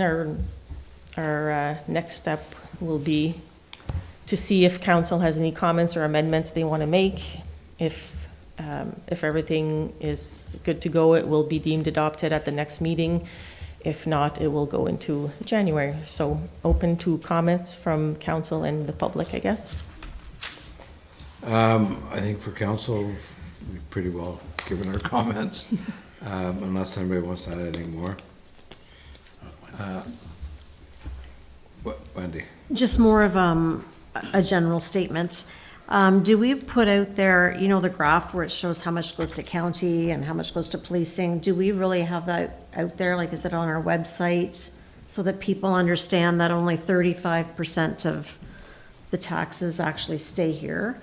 I just think it's really good information to share out there in the community. Yeah, I think we put it in our newsletter and things like that. We do put it out there just to make sure people realize that we don't get all the money from it. Obviously, the tax bill goes out, that we don't get all the money.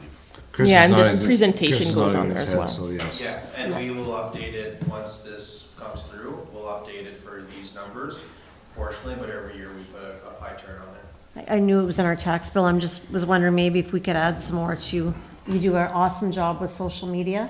Just maybe putting it out there on that social media platform and stuff as well, so people know. Absolutely. Okay. Any questions from the public or comments? Oh, not seeing it. Oh, I'm sorry, Albert. I stay quiet. Is the microphone on for Albert, I'll make sure. please? Sorry, sir. Yeah, it's on you. You're live. Good, thank you. Good evening, everyone. I know you all know me, but I'm Albert Krasinski from Alice. Everything I say this evening, I say without prejudice or malice. Someone has to be a critic of council, and I do this because I care about the operations of this township. We'll be like the House of Commons, but we won't be as rowdy. At Laurentian Valley, staff salaries and hiring practices are rising at record-breaking speeds. These have to be reined in. Spending seems to be getting out of control. Every morning I hear ads sponsored by Laurentian Valley on the local radio station. Is this necessary when radio stations are going the way of the local newspapers? I'm sure this adds up to a lot of money every month. A good start at saving money would be to reduce the size of municipal government by eliminating the Reeves position. Most other townships have already done so. I've been told many times that the township hires the most competent people for the position to be filled and relies entirely on their expertise. If this is in fact true, why do we constantly hire consultants? Why is the practice of tendering out work constantly increasing when most of this work could be done in-house? Another practice of giving money to other townships and institutions when requested has to be reined in until our taxes can be held at a respectable level of 3% or less. Another point is to abolish the Managed Forest Tax Incentive Program, MIFTIP, in Laurentian Valley Township. It is unduly burdening the taxpayers who are not in the program and who must make up the difference in lost taxes. At the present time, I believe council is doing a good job. However, I believe that you are capable of doing even better. A tax increase of between 7 and 9% every year is unacceptable. If other towns, cities, and municipalities can hold their tax increases to around 3% annually, I believe our council can do likewise. We, the tax-paying residents of Laurentian Valley, have faith in the council we elected. Please make us proud. Thank you. Thank you, Albert. Thank you for your comments. I will tackle a couple, maybe not all of them, regarding your staff salaries and hiring. We haven't hired anybody for more than 3 years that is taking on a new position, so there hasn't been any new positions put in over 3 years. The ads, you heard the conversations earlier tonight, still trying to promote Laurentian Valley. The Reeves position is still something that people believe that the Reeve makes more money at this table, which is not. Reeve Watt sits here as a council member, the same as the other 5 members, and gets paid the councillor's salary. What he does as a Reeve at county council is paid by county council. There is no extra cost to have a mayor and a Reeve in this chambers. As far as tendering out work, you could ask Mark at any time that his staff is full of what they do in a year and go beyond that, and there's more work to be done than hiring more staff. It's beneficial to tender some work out than hiring full-time staff. Therefore, you need more equipment and you need more staff. So those are some of the things, Albert. I agree with you.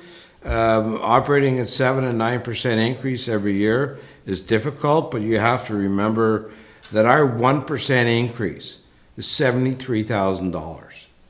If you look at, for say, the city of Pembroke, the 1% increase is like $275. Yes, they have more expenses, but it's very difficult to stay the same or even close to when you look at costs of so many items to our budget today have gone up. You look at the CPI alone, it's 2.4%. And our rate is not between 7 and 9, it's below 7, 6.99. Last year it was below that as well. We do our best to do it. I think we're doing a good job as well, as you said. You got to remember that of that 6.99%, 3% is reinvestments. We have 2% for capital and 1% for recreation, going straight into reserves. So it's not as if that's an extra expense. It's money that's going to be used down the road.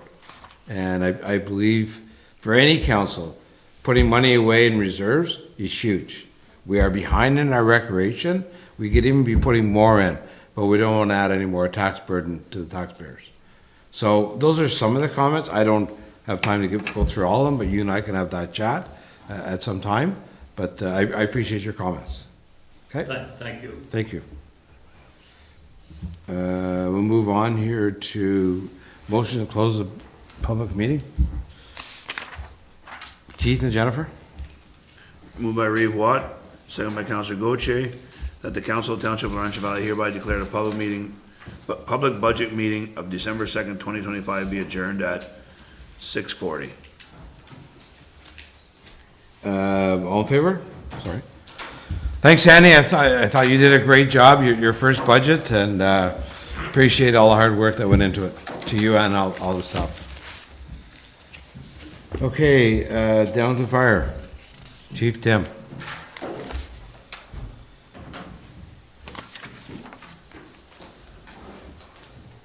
First of all, any questions for Chief on his report? Keith? The first two calls to the same place, same date. What happened there? Is that 1333? Yes, it is.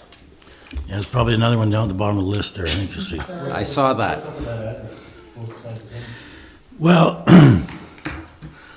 it's hard to, how can I explain this? There's a fellow there that has a burning permit, okay, and he's doing everything by the book. I can't complain. I mean, his fire is about the size of a pot, okay? But the problem is the rest of the people in the building don't realize that they're always, it's like, who can tell on who, okay, up there, that's what's going on. And it's just,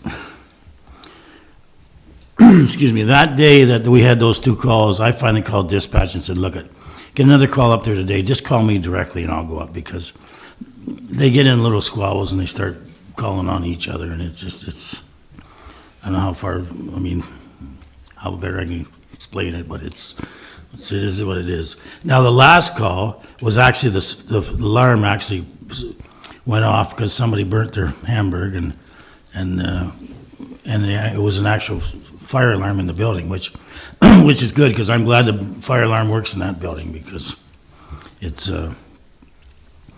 is what it is, sorry, okay. But that's why, and in fact, if you look, I think we've been there, I don't know, we're probably there twice a month. Every time that number comes in, what are you gonna do? Well, as you've always said, you gotta respond.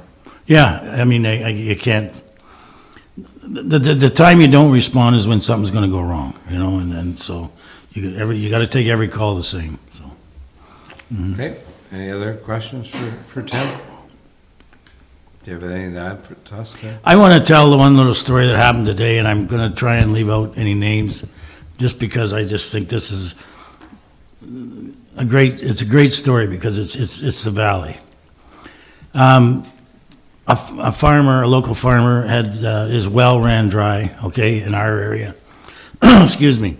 And I know he called all over. I've heard that he called Pembroke Fire Department. He called all the problem was he called all the water places to get water for his well. But obviously with Pembroke being under the water thing they're under, which I don't blame them, they're not selling any water to anybody.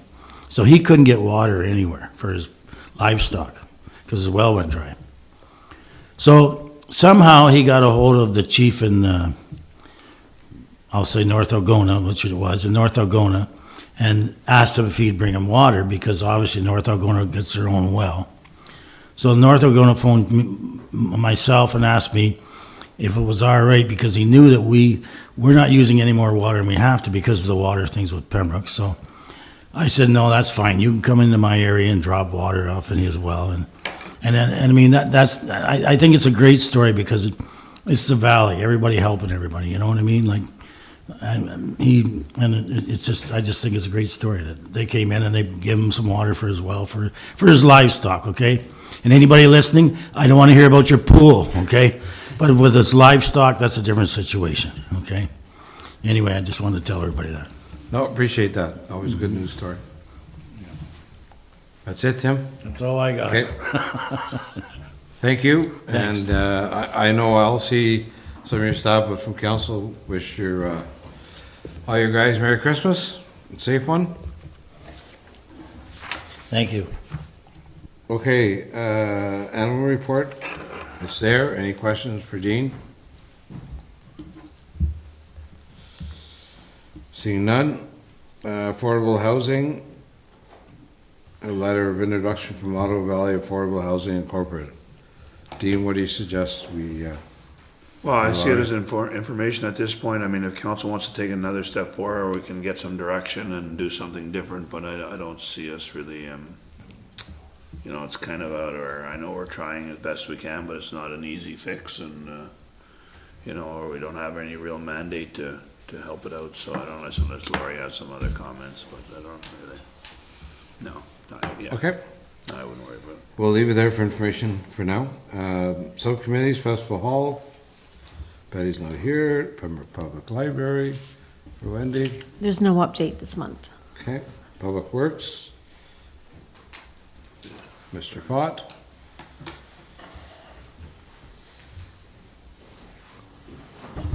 Thank you, Worship Council members. So there's a motion before, there will be a motion before you. This is for the drinking water quality management system. We have our audit coming up, and from the audit last year, it was brought up to the attention of the org chart in the drinking water quality, or the operational plan, sorry. So I had to switch it so that you folks are the owner and Dean is the top management. So that's one of the changes we had to make in the operational plan, and it just has to go formalized for my audit in April. okay, it's quite the involved report. Yeah. Any questions, council? Got a motion? Yes, sir. Jennifer and Brian? Move by Councillor Gauthier, second by Councillor Ugly. Hang tight. Whereas the Council Township of Corporation, Township of Laurentian Valley is the owner and operator of the Laurentian Valley Waterworks, and whereas the Ontario Regulation 188/07 requires the owner to maintain an operational plan and to be accredited waterworks, and whereas the operational plan documents the quality management system of Laurentian Valley Waterworks that meets the requirements of the Ministry of the Environment, Conservation and Parks drinking water quality management standard, and whereas the operational plan requires a quality management system policy that provides the foundation for quality management system, and whereas the accreditation authority NSF has requested that the municipality renew the endorsement when there are council and top management changes, and whereas the operational plan shall identify quality management system representative who, irrespective of other duties, shall administer the quality management system by ensuring that the processes and procedures required are established and maintained, report to the council the performance of the quality management system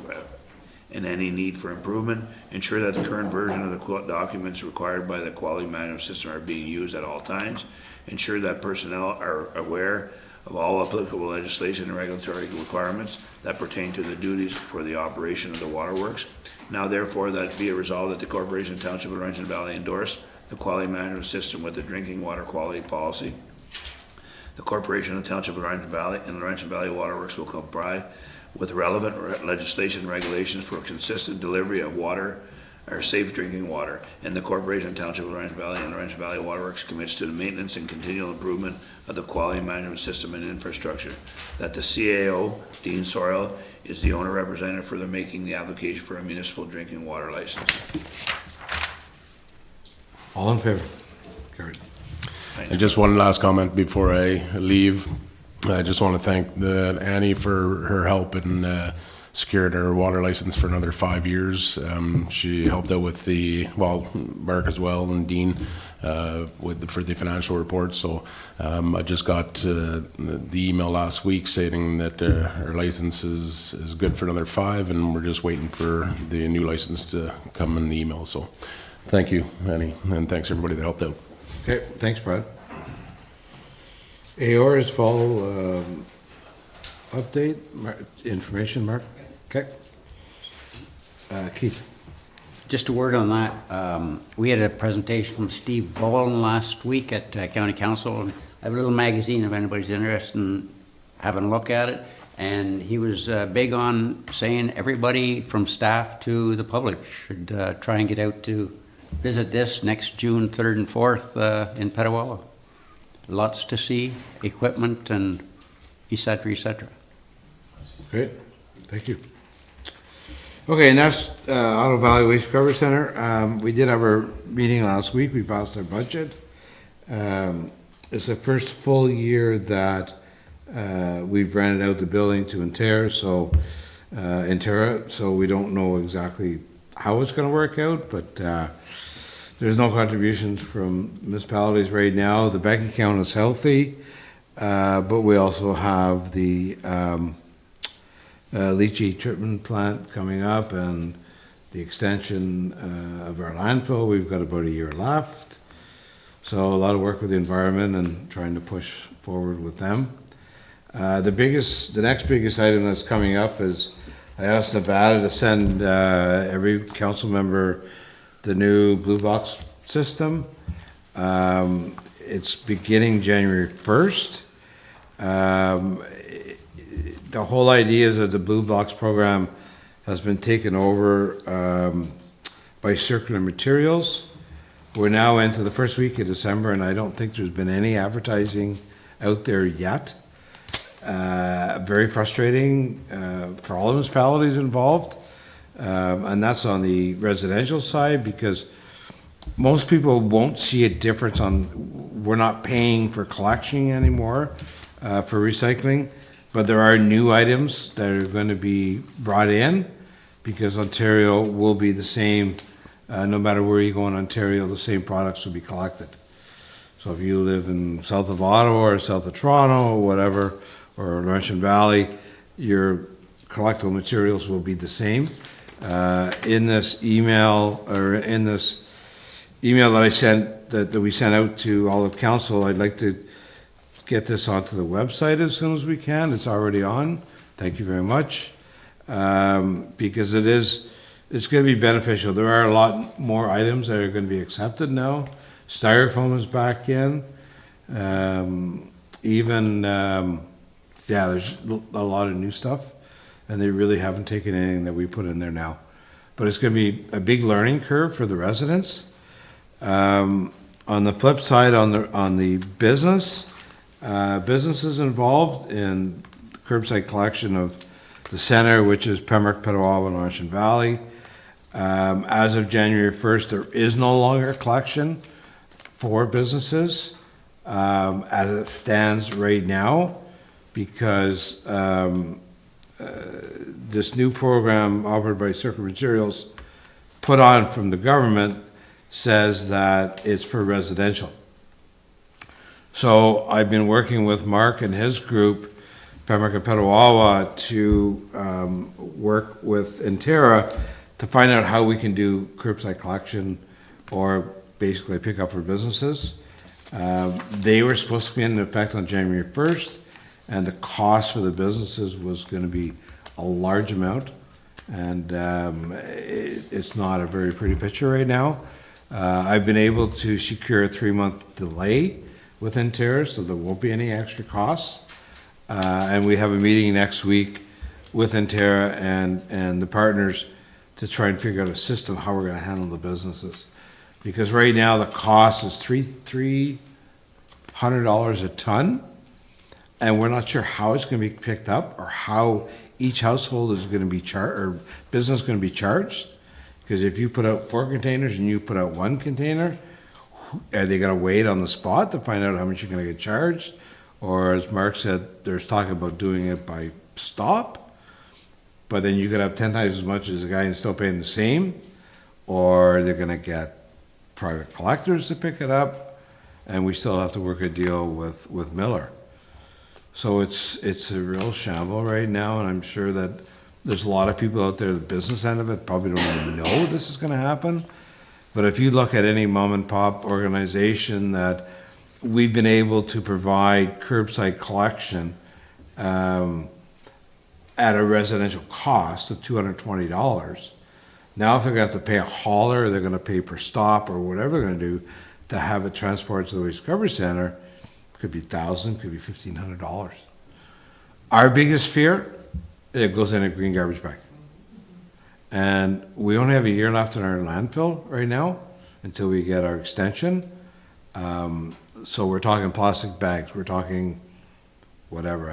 We don't know where it's going to go, but certainly we'll give council an update after a meeting, and hopefully Intera can explain, the whole program, Blue Box Ontario, is funded by the province, but for curbside only, not business. So I don't know, Mark, you want something to add, but it's, you may start to get questions from businesses, and as soon as we can get information out, we're going to. In fact, we'll probably have a public meeting in each municipality for the businesses to tell them what we recommend the best way. But I don't know, Mark, if you want to add anything more to that right now. Yeah, no, I think Mayor Bennett, that pretty much sums it up. It's been a challenging process to get any information out, and even the list of acceptable materials has really only shown up in the last week or so, and we're basically at the end of the year. So it's on the residential side, it's been tough, and with the non-eligible sources, which are all the commercial operators, it's been difficult. So we're hoping to have something in place in the next couple of weeks and get something pushed out to them. And it's the increased tipping fees is really only for the recycling end of it. They still have that waste collection component that they pay with us as well, right? So it's there's kind of some multi-factors that are going to be put out to those small businesses, unfortunately. So we're still trying to figure out the best deal. Miller is on board to collect, and we're working on that price, but it's the tipping fee portion and how that's going to work out with Mterra is kind of the unknown right now, and how that'll work out. But hopefully, with the meeting next week, we can get things resolved and get things in place before the end of the year. It's frustrating that we've known this has been coming, the Ontario government has known it's been coming for a long time. But yet now we're in the 11th hour, and there's hardly any advertising to the residents for less than a month away, and nothing in place for the businesses. Pretty frustrating. Anyways, that's any questions? Wendy? Not really a question, just more of a comment. I guess I find it's very disappointing that they want to take it over and leave out all the businesses. I guess I don't understand why they think they don't need to have their stuff picked up, because it's going to be across the province. All the landfills are going to be filling up, I think. Well, we're kind of unique in our municipality that years ago we tried to get the business on board to recycle, but the costs were high. So we came up with the idea of becoming a residential business kind of thing. So if you could follow the guidelines as a residence, then you can put your curbside out, and it's only going to cost you $20 a year. So we kind of did that years ago. I don't believe every municipality across Ontario does that.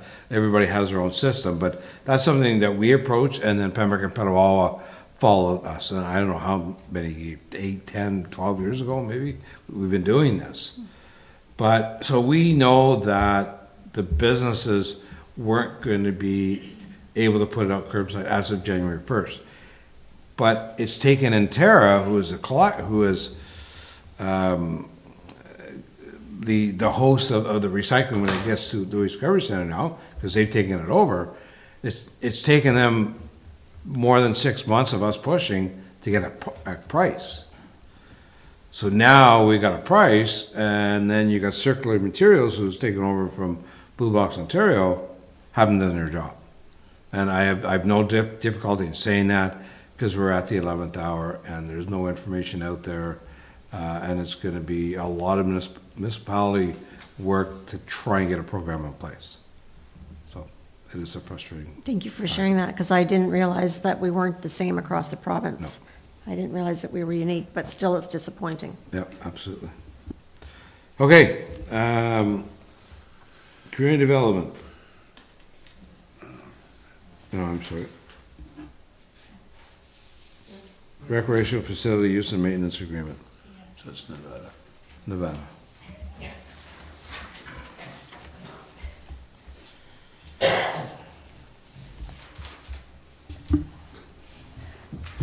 Okay, so this is my second report that I bring to council. I brought my first report in early October with the amended facility use agreements. So these are agreements that we have with our volunteer committees that look after recreation at Allison Fraser Rec Center, Shady Nook, Stafford Park, Pleasant View Park, Forest Lee Park, the Four Seasons Trail, and with Fit and Feisty. So the last time I brought my report, if you didn't give me too much feedback, so I went to our township insurance company as well as consulted with each of the groups. I sent the amended agreements to all the groups, got back nothing other than a couple minor mistakes that were in the agreements that I sent out. So, I have a motion tonight, that if you guys are happy with the agreements, that I go ahead and get them signed with all the groups. I do want to point out, on one of the, just if you go to, I have a little, one of them up there, but for the rec groups that look after our buildings, so let's just give, for example, at Shady Nook, we have a chart that helps kind of illustrate what the municipality is going to look after and what the association is going to look after. And I just do want to point out, just for future consideration, so there's some items that are, you can see the 3 stars. So one of them, program-related equipment, and sports fields, outdoor rink, capital components. So if you go to what that means, so just scroll down to the next page just slightly. There, so the acquisition or replacement of vital capital items may from time to time require financial and/or other contributions from both the municipality and the association. So this was established when the agreements were first created in 2014. So I read that as from time to time, if one of the volunteer groups does need help with funding for a capital item, they would come to council and request that help. And you could decide at that point whether or not you want to contribute to that capital asset. So just an example with what we just had with Allison Fraser. This would kind of qualify for them asking for help, and this would qualify as an item that you could help with financial funding.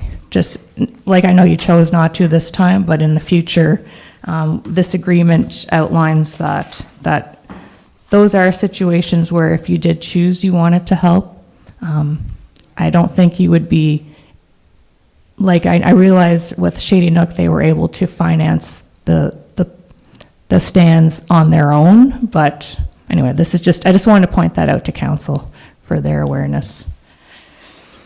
And I'm just wondering if anyone has any questions with my report. I don't know if that really answers the question on how we decide on, because right now, we do all capital items for the billing, correct?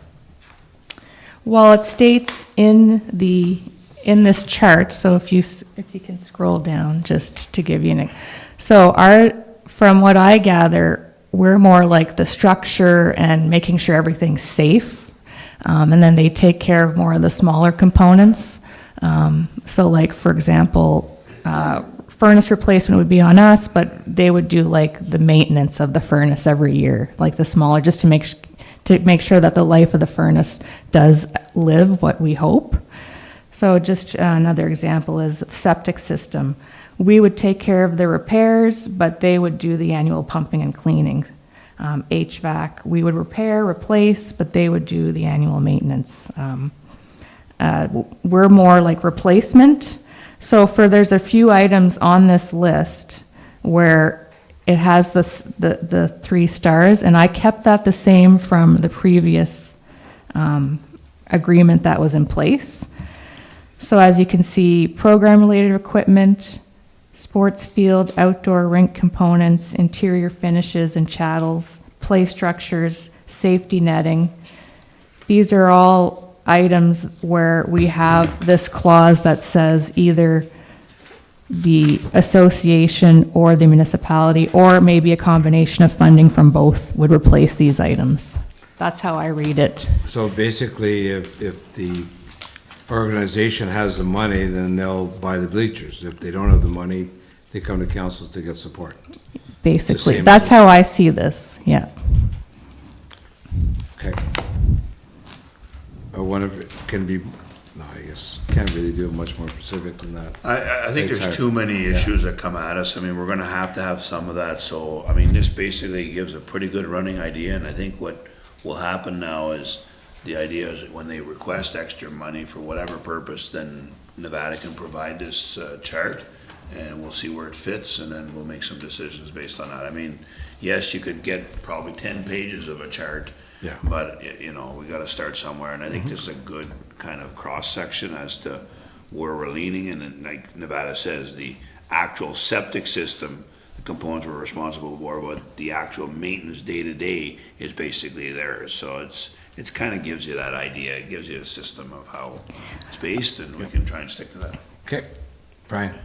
So just on that maintenance, so how do we ensure that there's an annual checkup done on the furnace and there's an annual pumping done on the septic system, and is that a requirement? Yeah, anywhere? it's in the agreement that they provide that to us every year. Okay. So I will start, now that I'm aware of this agreement and we've amended it, and we're gonna get it back out to the groups so that they're on the same page as we are, we'll get all that stuff in practice and get them to provide us with those things, and then it just opens the line of communication as well, because sometimes there's stuff going on in the buildings that they don't bring to our attention, and then it's an emergency situation when they finally do. So I think this will help just re-itemize who's in charge of what, and when they need help, they can reach out, because we're here to help as well. Absolutely. Okay. You good with So that then, Council? So I do have all the agreements here for the mayor and the CAO to sign tonight, and then I'll get the letter, the rest of the groups to sign. Okay, so We have a motion. is there a motion for that too? Okay, Brian and Keith? Moved by Councillor Ugly, second by Reeve Watt, that the Community Development, Recreation, and Culture Committee approve the recreation agreement for the signing and enactment of the following recreation association appointed as volunteer committees of council. These agreements include recreation facility use and maintenance agreements for Allison Fraser Recreation Association, Shady Nook Recreation Association, Stafford Park Recreation Association, Pleasant View Park Recreation Association, Forest Lee Park Recreation Association, LV Four Seasons Trail Committee, and the Recreation Programming Agreement for the LV Fit and Feisty Committee. All in favor? Carried. So, Nevada, you want to just stay and do your report? Yeah, okay, sure. Sorry, Chris, to back up. There's not much to report, just that we were able to give the funds to St. Joseph's Food Bank for the Spooky Movie Night donation collections, and that we had our float in last Saturday's parade. We're going to be back next weekend in Petawawa, fully functional, I hope.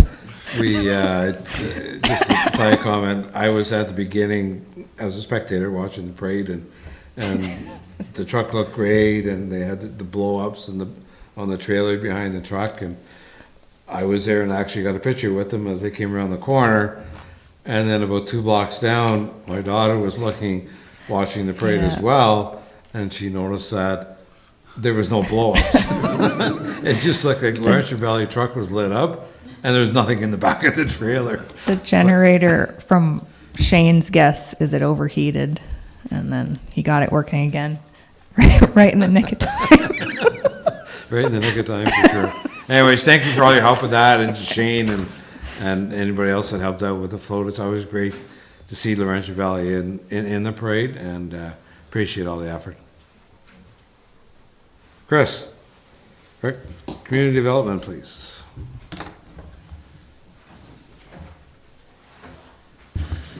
Okay, so it's been a pretty busy November here in community development. I won't go through everything, but there's a couple things I just wanted to highlight for council's reference. The first is the Police Services Board. I just kind of highlighted this because we're kind of at a pivotal moment with this, where we are essentially moving into the 2026 budget process, and we will be looking to appoint a public appointee, which is one of the final steps. I'm very proud of this because, as you can see, if you went to the link here, there was a lot of work put into getting everybody trained, oath and confirmation, budget, procedural bylaw, terms of reference. So if you go online, you can see that if you click that link.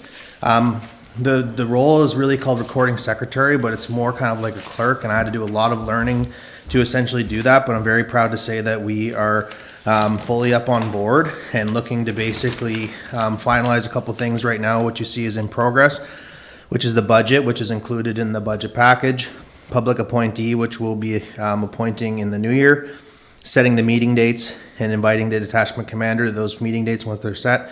We have requested a provincial appointee almost a year ago. We still haven't got one. No one has one that is part of the new process, but we're still waiting on that. And then the final step is the strategic action plan, but we really need to get some more time under our belt before we can make a strategic action plan, because we don't really know strategically what we're really getting into. So that's kind of why that was put in the future. But I'm very proud to say that we are really coming full steam with this group, and glad to see it moving into 2026 with being in line with everything that we need to do. Quick one here, the Blades and Fades. Just welcoming a new business here with Councillor Goche, where we presented a plaque to the owners, Rhonda Lehman and Marjorie Rose. It was a very quick plaque turnaround, like 1 day processing, but somehow managed to pull that one out and make it happen. Jason Blaine, on November 10th, I'm part of the committee there, and we did the grant announcements for raised $155,000 and supported 33 organizations, including Rockwood Public School, Streetlight Theater, and the LV Four Seasons Trail. So some of that money did go back into our community, which is really great to see. Another highlight here will be the Medical Learners Week. Basically, a little bit of a side history from this, but what happened was last year, as the mayor will recall, was that we got a request for a whole bunch of bags and stuff for basically these doctors to come in, and talking on that, we realized that maybe there's a better way that we can reach out to these people and take advantage of when they're coming here. What we have to offer, we can give them things, but what we really think is going to keep them here is the Ottawa Valley way of life. And so what we're looking to do is partner with some of our local businesses. We've got right now Pembroke, Petawawa, Laurentian Valley, and the County of Renfrew all working towards this to basically try to take advantage of when these students come, that we can set up some sort of experience for them. Whether that's getting out on the Algonquin Trail, whether that's experiencing the LV Four Seasons Trail in the wintertime, skating, something that shows them a little bit more special, makes them want to live here instead of just giving them some material that they may or may not use. And that's kind of where that whole group came from. So we will have a full proposal and a full kind of plan, but I just want to keep council updated that we're working with our partners to basically try to take advantage of that in a small way, in addition to the existing efforts that are already going on with the Pembroke Hospital and the group that's already there. Chris, one comment. Whitewater involved? Because they were last year. So Whitewater is involved in the overall process. Okay. Right now, their community development person's on maternity leave. Okay. So we're essentially going to be looping them in when they come back. Right now, it's just kind of in the ideas phase. Everyone just kind of met very briefly on that date to discuss kind of options. And then we're all kind of branching out to come back with the full idea, and then we'll report individually to our councils, and then that person will be back, and then we'll be including them. And anybody else who wants to participate in it, we're essentially just looking for a way to make a more impactful opportunity when people come here, because we think that's what's going to make them, including reaching out through the hospital, the existing doctors that are here, and asking why they chose to live in the Ottawa Valley. No, that's good. I just want to mention, because I know Whitewater and Mayor Nicholson was attendee as I was, so I just want to make sure that they were. Absolutely, okay. Yep. So this one, the LV sponsorship policy number 9. Basically, I updated council already about this in the budget process, but essentially through that, I'm just kind of go quickly through it. Essentially, we've realized that there are some gaps in the policy that we made. Essentially, there's components that weren't included. The goal of the sponsorship policy was to include sponsorship requests, which is the ones that we get in here. But through the budget process, we realized that things were scattered throughout there, including grants to others, library, culture, and various staff line budgets. Basically, all the sponsorships were kind of all over the place. And so what we wanted to do was basically bring them back into one policy and revamp the existing policy. And so the plan that we've made right now is we've set the 2026 budget to align with this so that they will work seamlessly together, but we do have to revamp the policy. And to do that, we're going to be bringing that in the new year, because the launch for the first intake of 2026 is in February. But right now we do have money that has not been spent in that budget. I'm basically looking for council's direction of what to do with that. Currently the number is $5,250 that's left. We've received 3 requests from the Renfrew County Crime Stoppers for $1,000, Rockwood Public School for the playground project to an undisclosed amount, and the Pembroke Community Choir for between $50,000 and $350,000. So I've spoken with our treasurer, and there is the option to just defer that to 2026. We can also not spend it. We can essentially do whatever council would like with that, but we do need some guidance with what to do, because we're either going to need to award that now, and or we're going to have to delay it till the new year and have everyone go through that process once the final policy is made. So I don't know if we want to touch that right now, or Yeah, we should look at it now. Any comments from council on it? Keith? Interesting that Renfrew County Crime Stoppers is here. Last week, we also had a presentation from the same people, and he went through, I guess it was about a 15-minute presentation, and he itemized all the different things that they do and how the system actually works. People still have a disbelief in concealing their identity, and it's absolute, it doesn't happen that way. They talked about property that is received in a dollar amount, and from drugs and how much was received. And it was really interesting, and he's open to give that presentation. So maybe I should provide the information, maybe have him come to council and do a presentation in the early new year, and maybe we can make a decision at that time. Okay, sounds good. Council good with that? Pembroke Community Choir, 50 to 350. I know there are some residents in that club, but again, it's kind of a late, I know, well, we got that letter about a month ago, Chris? yeah. Okay. And then, of course, Rockwood, who was trying to raise money for the second playground. So again, we can leave it till next year, or we can make a decision now. Turn it up to council. Next year. Next year? Okay. Perfect. Okay, awesome, thank you.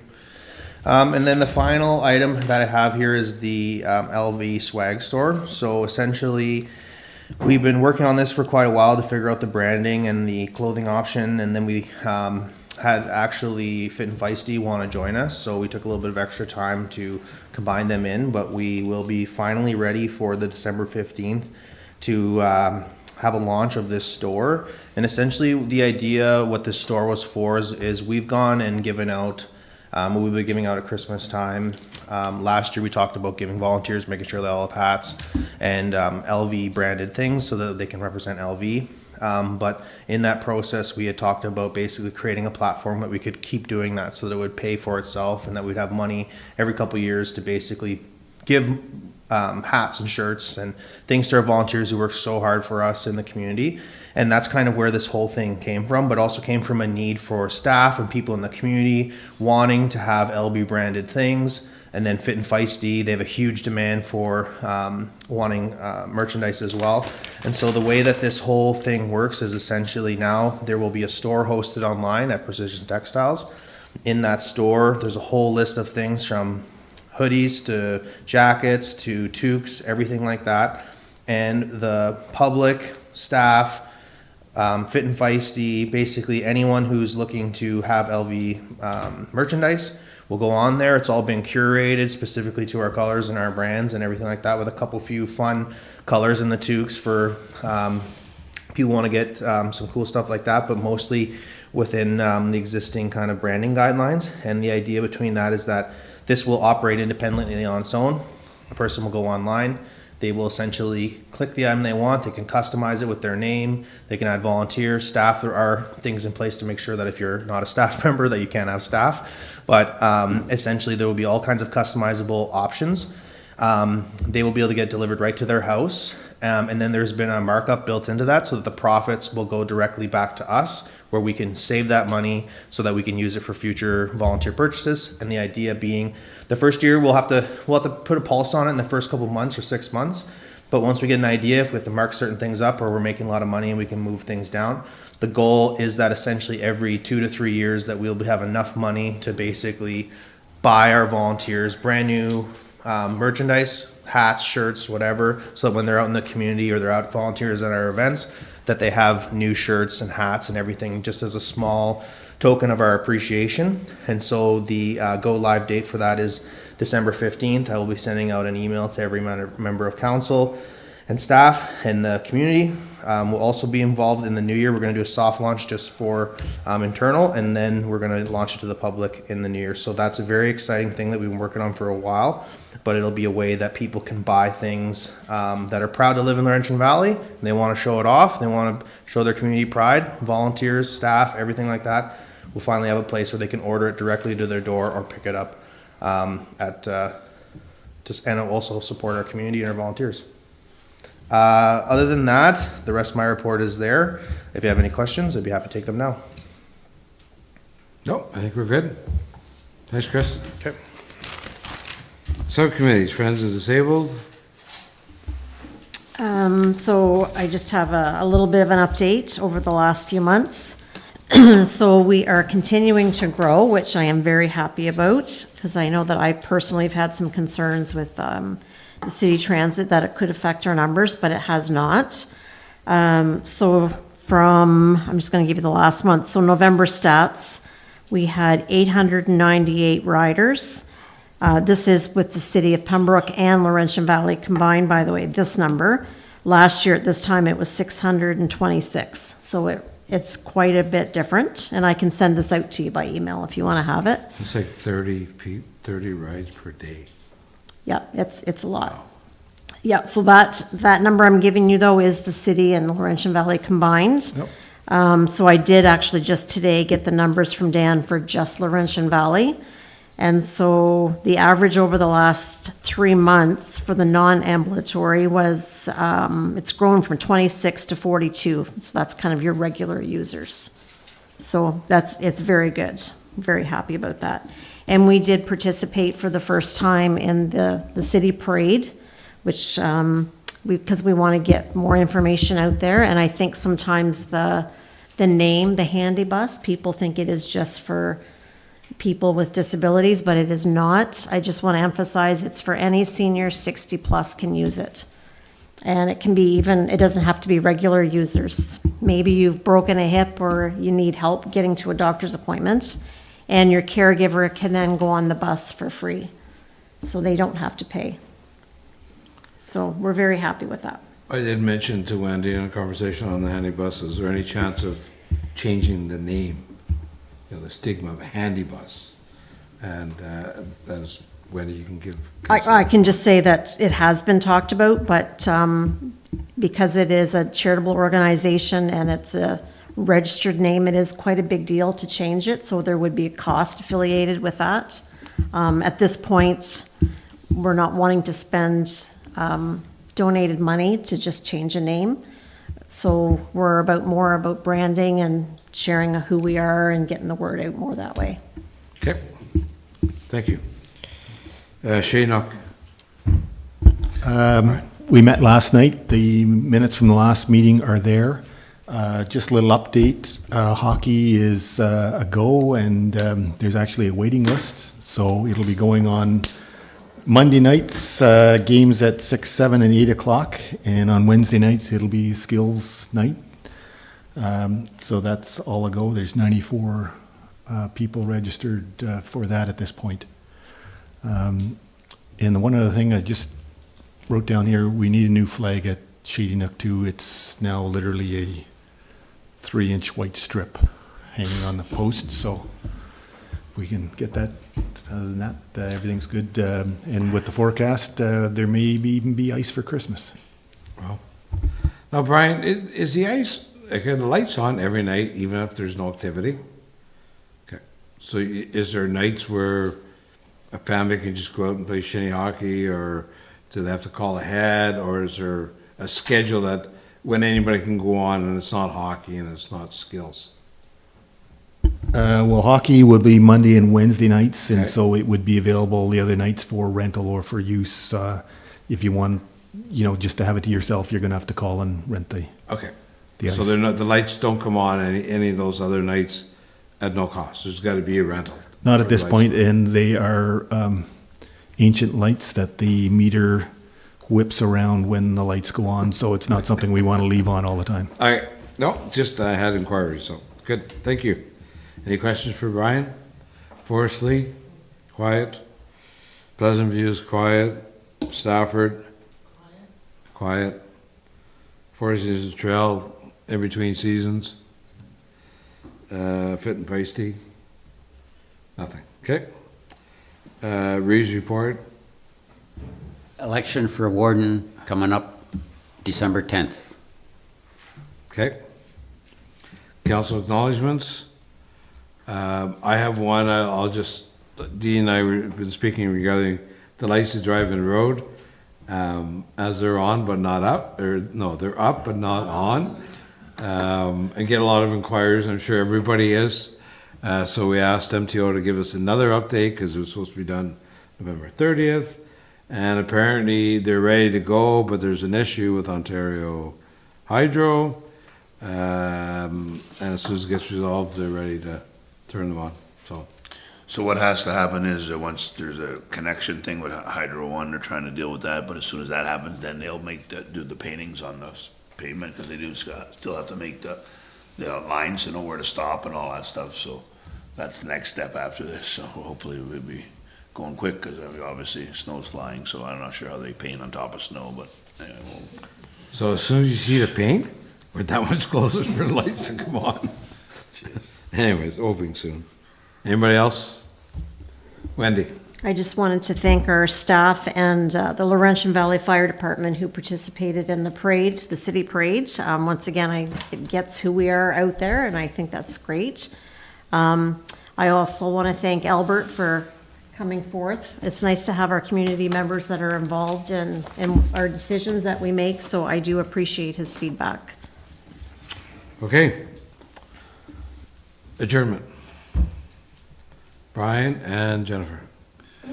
moved by Councillor Yulee, second by Councillor Gauthier, that the council and committee meeting of December 2nd, 2025 be adjourned at 7:30. All in favor? Carried.